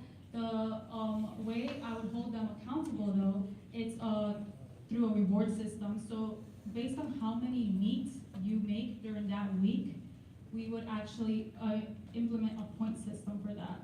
So, did I answer your question? Yeah, kind of. So, I mean, what happens with the points? So, okay, so then for the colleges, the points would be affiliated with your Starbucks or your Barnes & Noble, and then you could cash them out like that. How far along are you in the tech right now? So we have the design, we have the functionalities, we have the main screen, and for now we also need we just need to do the API calling. So in like 2 screens we're working on. Yeah. This takes me back to 12 years ago, the first year we had Student Innovation Center at Yale. We had a team that was entirely based on the notion of personal contracts. I had to lose 10 pounds, or if I didn't do that, then I owed my friend a fee. And if I hit it, then he owed me something. So there was all these bets. So this whole idea of sort of the personal psychology of getting people to sort of comply and keep up with healthy habits is interesting. I wonder whether getting both people to work out at the same time is necessary, or whether you could sort of morph it and do what you're doing, but use the idea of someone sitting at home saying, Jim, you said you're going to go to the gym today. You're going to go or not? Right. So that's actually a good idea. But the thing about working out with a partner, it's about the competitiveness. It's about performing better because another partner is there. And it's also, it's more disappointing it's easier to disappoint yourself than disappoint someone else. So that's why that's also part of the accountability. But that's a really good suggestion. The number one thing to think about is if you were going to meet a trainer, you'd feel so bad in the morning if you couldn't meet that trainer. It was just purely off of the accountability factor that another human being is relying on you being in that place. Right. My last point is, you said the Tinder for fitness. Now let me ask you, do you want this to be an actual buddy workout, or do you want this to be find your next date? No, it's because of the swipe. Okay, gotcha. All right, any more questions? All right. Thank you.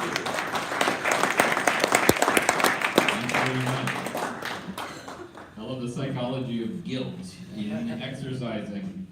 Also, I had no idea my Starbucks card would work at Hooters. Who knew this? Yeah. Not that I ever go do that. Okay. Is that online? Is that on YouTube now? Okay, great. Scene of the O'Malley School of Business. All right. Our 8th team is Button Blitz, and presenting is Nicole Miller, a business student, and Gianna Pavone, Chris Garatano, and Thomas Englert, all from mechanical engineering. Do I have this right? Yes. Okay. Dean Ward provided these, and they weren't all accurate. Okay. The pamphlets are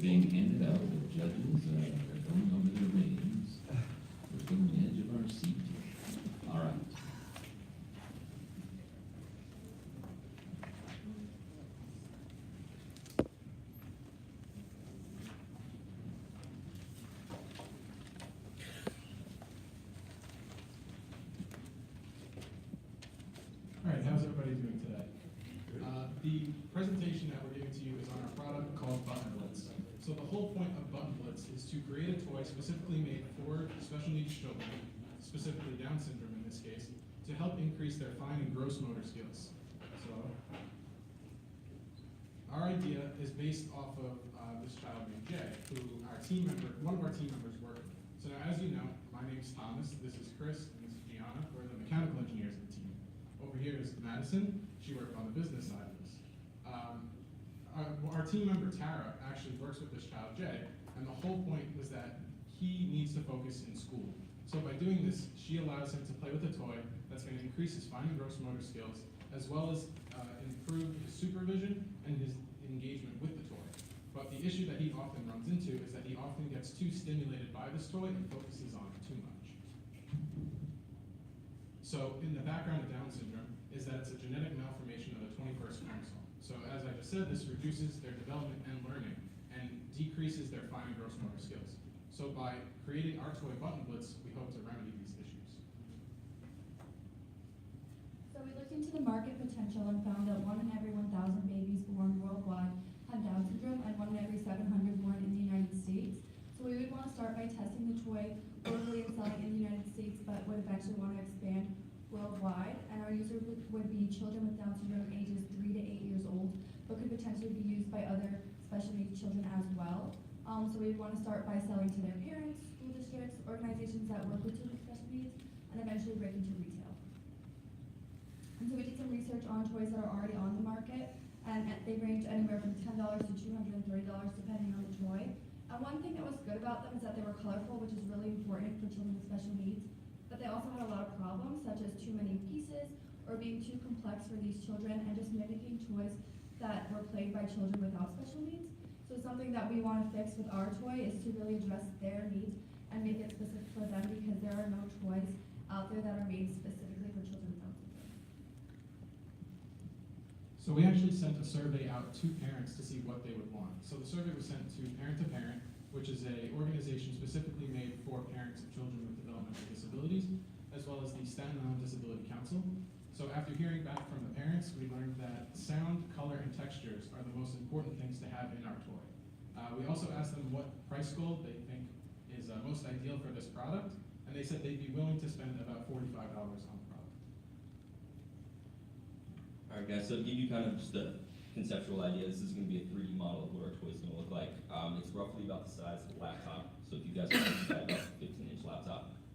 It's really important because the child is going to have smaller arms than we will. They're really going to need to reach in order to get to those back few buttons. Just kind of an idea. That prototype that we have for you there is what the button's going to feel like. When they go and reach for the buttons, they're going to be working out their arm muscles, which is, you just kind of like press the top there. When they reach, they're going to work out their arm muscles, which is considered their gross motor skills. And then when they actually press the buttons, they're going to be using their finger muscles, which is their fine motor skills.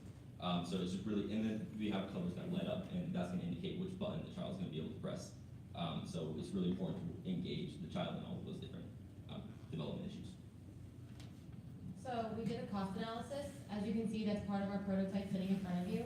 And we have a full prototype pricing. It's right here. It comes to $195, which is very expensive. There's no way that, yeah, I see your faces. It's about the face that we had too. But we want to, when we get to manufacturing, we looked into what the cost for the materials would be. So we'd be able to get the material cost down to about $25 by taking out the Arduino piece, because there is a locking mechanism that goes on the button so that the kid can't just sit there and go press all the buttons at once. They have to focus on that specific button. They have to press that one that's the color they're looking for. So we can get that down by getting a microchip created, and we can make our own solenoid, which is going to be the device used within the button to keep it locked. So what our projected sales are going to be is we've already reached out to organizations to ask them what they think, if they think this is viable, and we've had multiple organizations that want us to go to World Down Syndrome Day, present our toy to parents, get feedback from them, have their child play with it, see if it works for them, and also be able to take that feedback and then make it better and create the final product of what it's going to be. We also have a lawyer working with us to patent the product, which is what we need some funding for, which we'll get to in a bit. But we also want to take the toy market, which is everybody thinks is decreasing because Toys R Us closed, but we want to take it and show that in a child's educational setting, you need them. So we are going to be using Amazon to buy it because it has a visual feature where you can use the video, and it would be able to show you how much the toy is interactive. The end goal is also to have a fee so that you can play with it person to person. So as I said, we are working on filing a patent. We currently have a lawyer working with us on getting a patent with the patent office. We know we have about a year to do it since we presented on it already. And we're working on doing that, so we need money to pay for the filing fees. And then we want to create a manufacturing process that's going to lower the assembly price. We already have a pretty low projected assembly price, being that it can be completely automated with robotics. And then we need to use the IRB to test it for child safety before we ever give it to an actual human. So, any questions?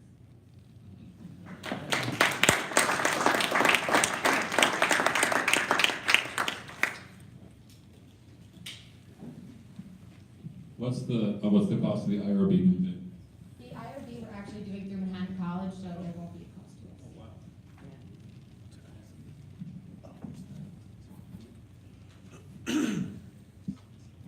Any thoughts whether you should be for-profit or not-for-profit because of the space that you're in and the desire to try and raise capital from philanthropists? That's definitely something we thought about because we don't want to just have this one toy as the only thing we're going to design, because it can be used for also autistic children because they also have a problem with being able to focus on one thing at one time.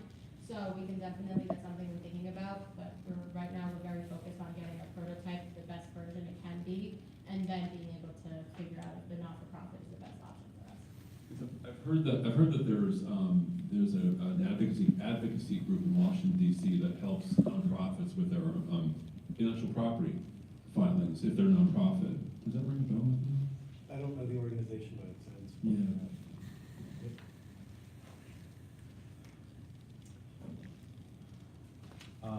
My question's on marketing, like how you guys plan to get this out?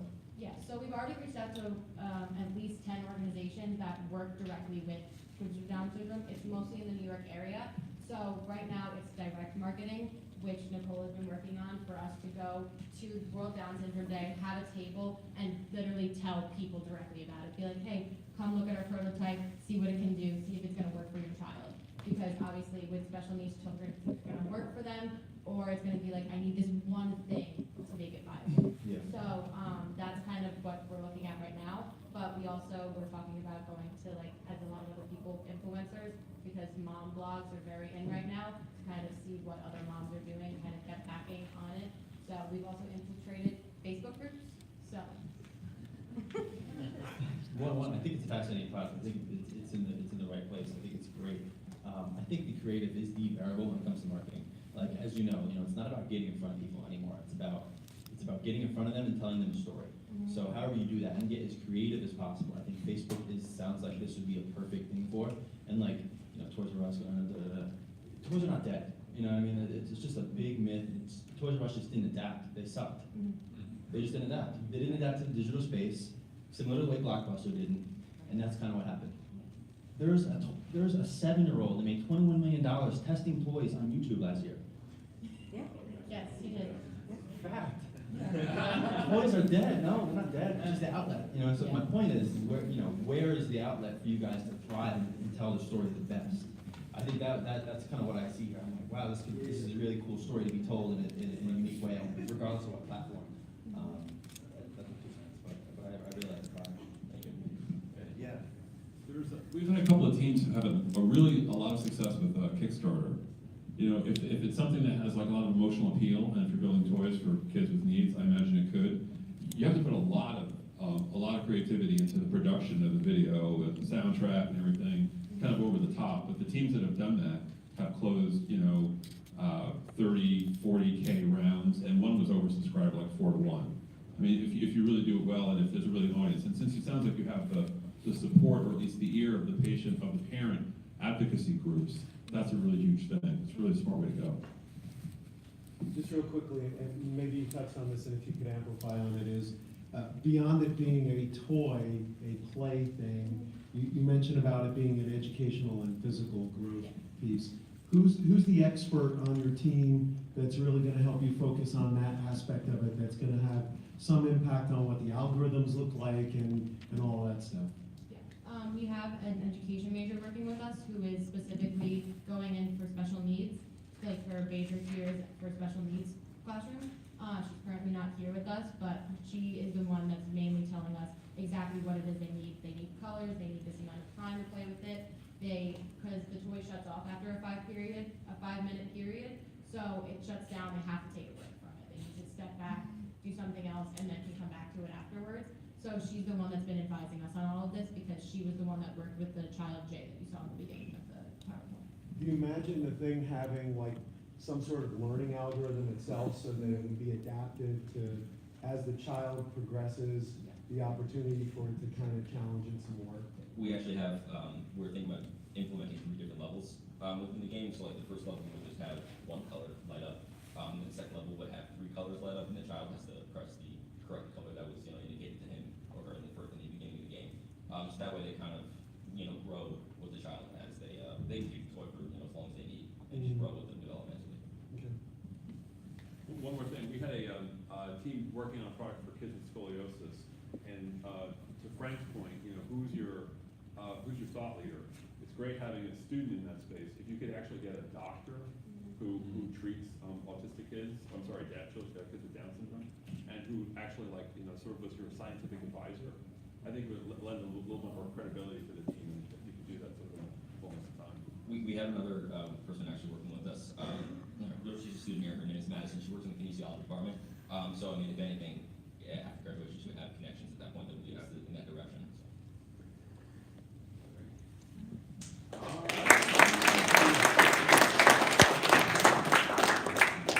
That is Button Blitz. Thank you very much. And we are to our last and final team. Stay positive. And it's for all of you in the room. Stay positive. Presenting is Evan Gonzalez, a business student, and Irving Lopez, a science student. Okay, and then we'll bring it home.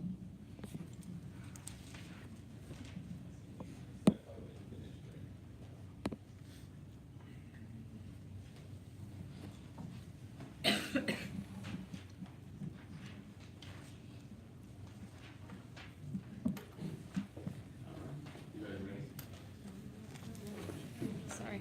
Hey guys, my name is Evan Gonzalez.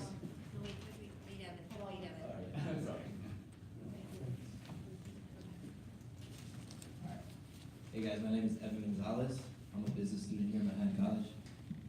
I'm Irving Lopez, a computer science student here, and we're here to present Stay Positive and on-hand mindfulness app.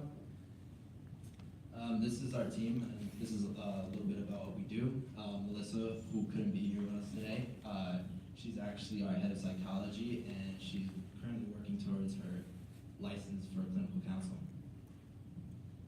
So as some of you may know, 1 in 5 people in America are diagnosed with a mental health illness, but only 30% of that group of people actually seek the help that they need. We want to try to alleviate that. So our objective at Stay Positive is to alleviate that fear that people have of attending, say, a real counseling session, and to be an on-hand resource for people who are struggling. We also want to provide a platform for clients and therapists to connect.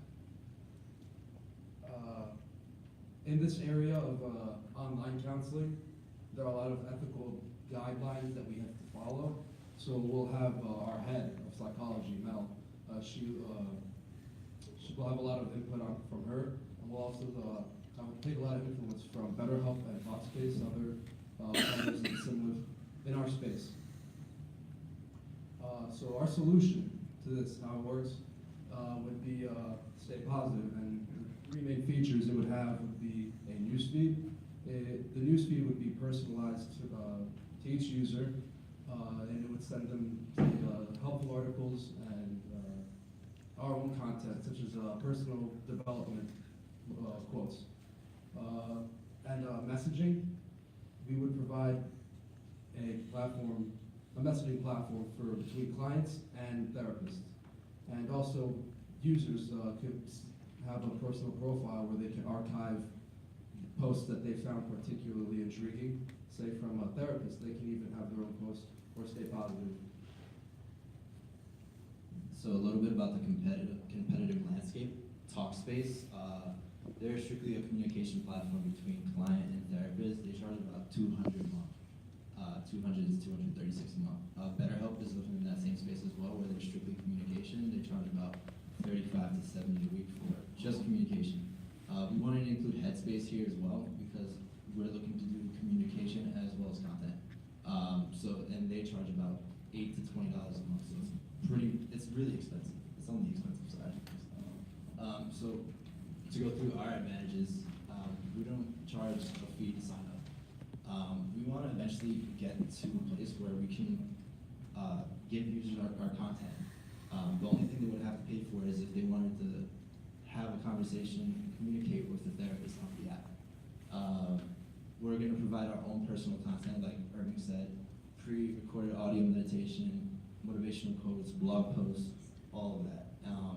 We're also going to make sure that the therapists we have on the platform are specialized in each of these conditions. From what I've been hearing, what I've been reading, Talkspace and BetterHelp just get anybody they can, and it's not good when someone's actually going through something. So eventually, a big thing for Irving and I, we want to offer bilingual therapy. No one in the space has done this yet, so we want to start off with Spanish. So our go-to-market plan. So we actually are thinking about partnering with influencers that are all about healthy living, and partnering with organizations that are in the health vertical as well as building out a podcast eventually to hear people's testimonials on mental health as well. Potential 3 revenue streams. So like I said, we want to give the content, we want to give access to people. We want people to go to one place and have the content they need to stay positive. The only way to do that is later on, when we figure it out, we're going to serve them, we're going to have an ad platform where we partner with brands like Ritual, who's a vitamin subscription box, ClassPass, who they're a gym pass, and their monthly membership as well. And as a lot of you know, you ride the subway. New York Department of Health runs a bunch of ads, and why not let us be another performance channel for them? B2B service could be an eventual play down the road as well, where I know Headspace and Calm are currently doing and selling their services to companies as well. So we actually built out what we want to do in phases, so we can move on to different phases. Our first phase is we want to product launch. We want to build it out, we want to get it out there, and build brand awareness about what Stay Positive does and who we are. Phase 2, we build out the ad platform to partner with these healthy vertical brands. And phase 3, do the B2B play. And here's a little video. I don't know if it's, when I tested it out earlier, it was working, but, oh, there we go, cool. So this is a little product demo. It's got some kinks that needs working out, but this is all me and Irving. So as you see here, this is like a summary of what it does, sign up funnel. We have some tweaks and kinks to work out here, but we're mainly focusing on the core objective right now is like fetching articles from publishers right now for different stress and mental health articles. So yeah, let's stay positive. Thank you.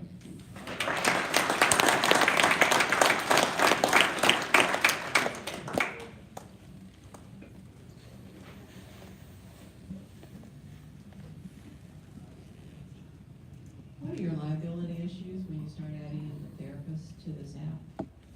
You mean liability as in like, for example, someone coming on and saying they're Depressed, suicidal, right. going to kill my brother. Right. So what Talkspace and BetterHelp does, they have in their terms of use, we actually had it on an earlier slide with a screenshot of the terms of use.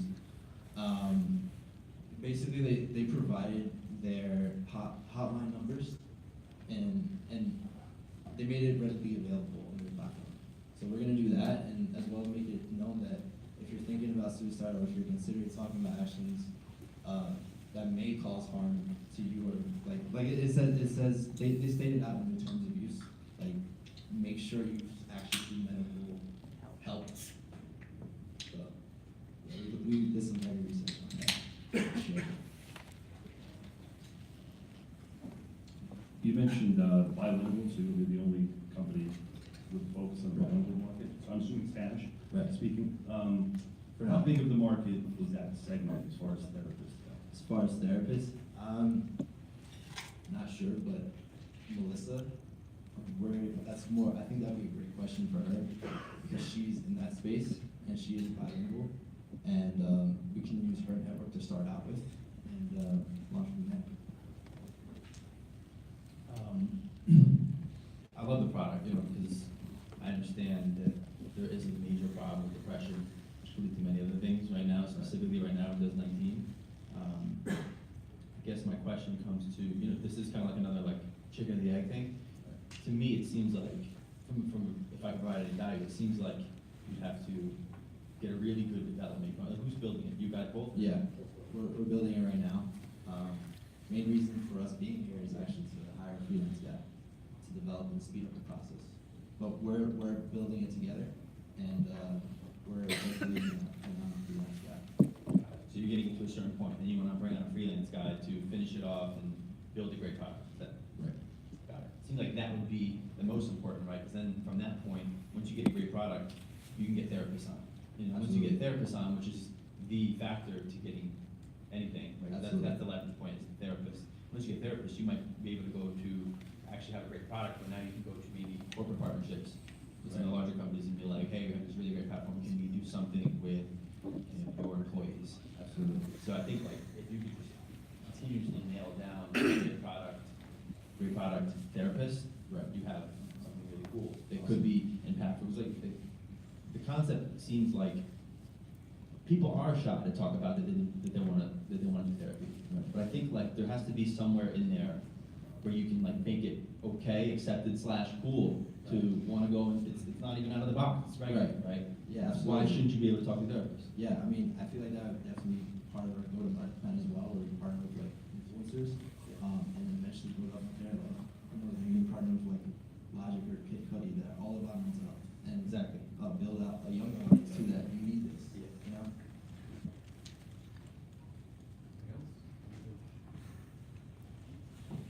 Any more questions?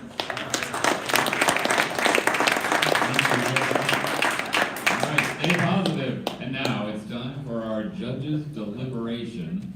I think the judges are going to go to an isolation room nearby. Is that right, Aileen? Okay. So if you can take any notes, we have your numbers tabulated. Now, the rest of you, I'm afraid, get to wait a little bit while we do this deliberation, okay? So entertain yourselves. I didn't bring along material for this part of the show, but Ed, you want that? Yeah. That's right. All right, so we'll deliberate now and come back with the winners in about 10 minutes or so. Oh, and there's lots of food, except we're down to wraps, man, those wraps, okay. I see, next year, more cookies, fewer wraps. Okay.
the participants for your presentations and fantastic ideas.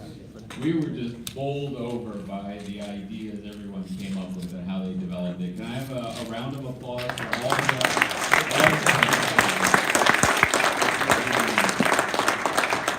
And you out there in YouTube land, am I right? This is Manhattan College in front of you. You need to come here if you're a prospective student. Okay. Now, shall I announce third place? In third place tonight, we need a drum roll. Dan Alexander.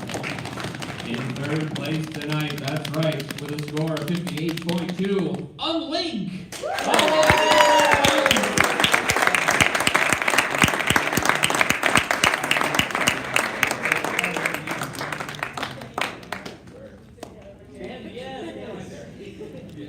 Thank you guys so much. All right, and we had a little feedback from the judges. Oh, I Thank you guys.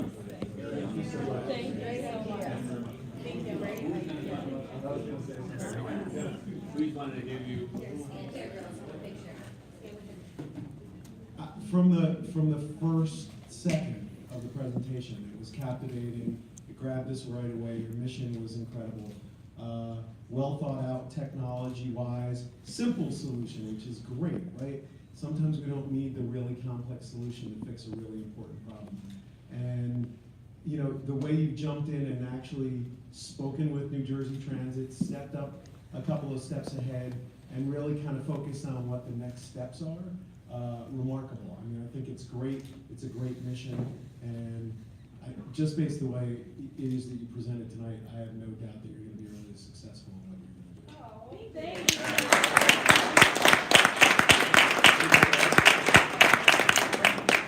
I mean, yeah, Brooke, I'm just a fan of you guys as a team, so keep doing what you're doing, I love it.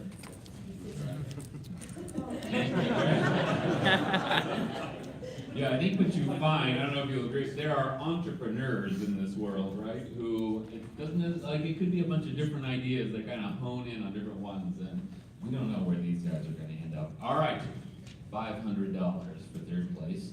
In second place, we have, drum roll please, Button Blitz.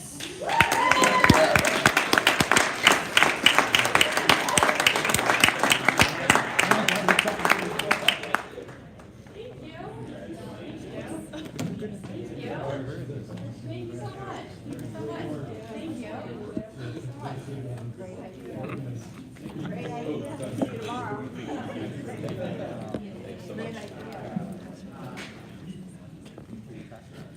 I'm just a fan of what you guys have done in the product standpoint. It was super simple, very simplistic, very right to the point, and you know, it taps on my emotionally for me. So I think it was just a great product. So I don't really have too much to say from that, but like, great job, well done.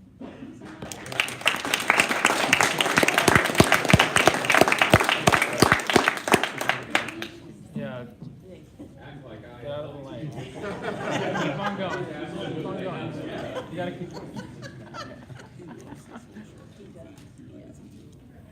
Very good. Thank you. Nice work. All right. Oh my God. Right here. Oh, I gave it to you. Okay. And in first place, good point. And in first place, the drum roll please for $2,500. That's right, it's QuickMech.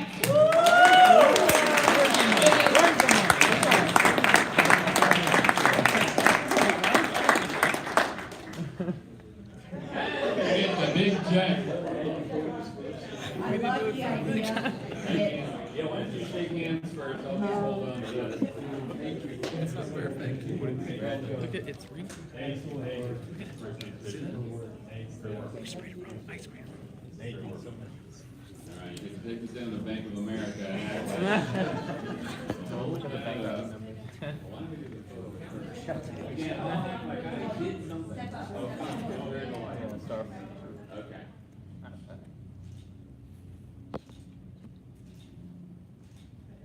Very good.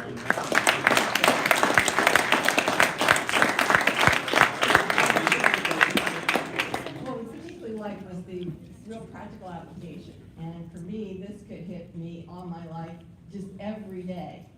I drive, we figured out about 4 hours a day.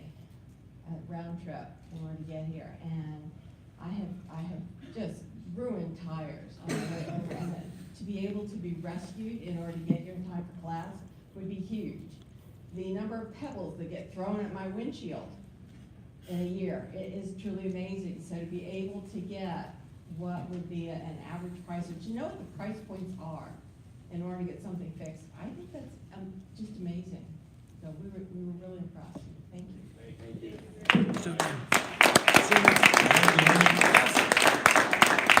We got all the teams in for a picture. How about that?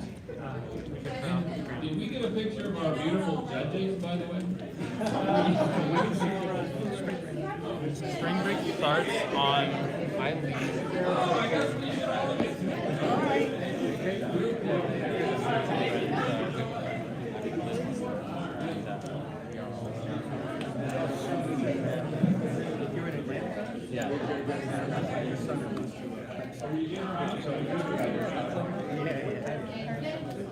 Oh, is that right? Oh yeah. So if you want to make some networking right there. Okay. So that's next week, so you guys are out. Yep. So she tried. When I sent her, she tried to do an initial. Say maybe.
Dictate whether you be successful with your company or not. The market's going to dictate that. So don't take this all personal and think that just because you may have not got first or second or third, that your company won't kill it. We want you to kill it. This is an extremely tough competition, and I'm doing this out of context. Don, I didn't tell you I was going to do this, Don, but I just wanted to make this point that, again, we don't decide whether you succeed or not. It is on you and it is on the market. So please don't take this that way. But thank you guys for allowing me to do this. This is a benefit. I love it. Woohoo! Yeah.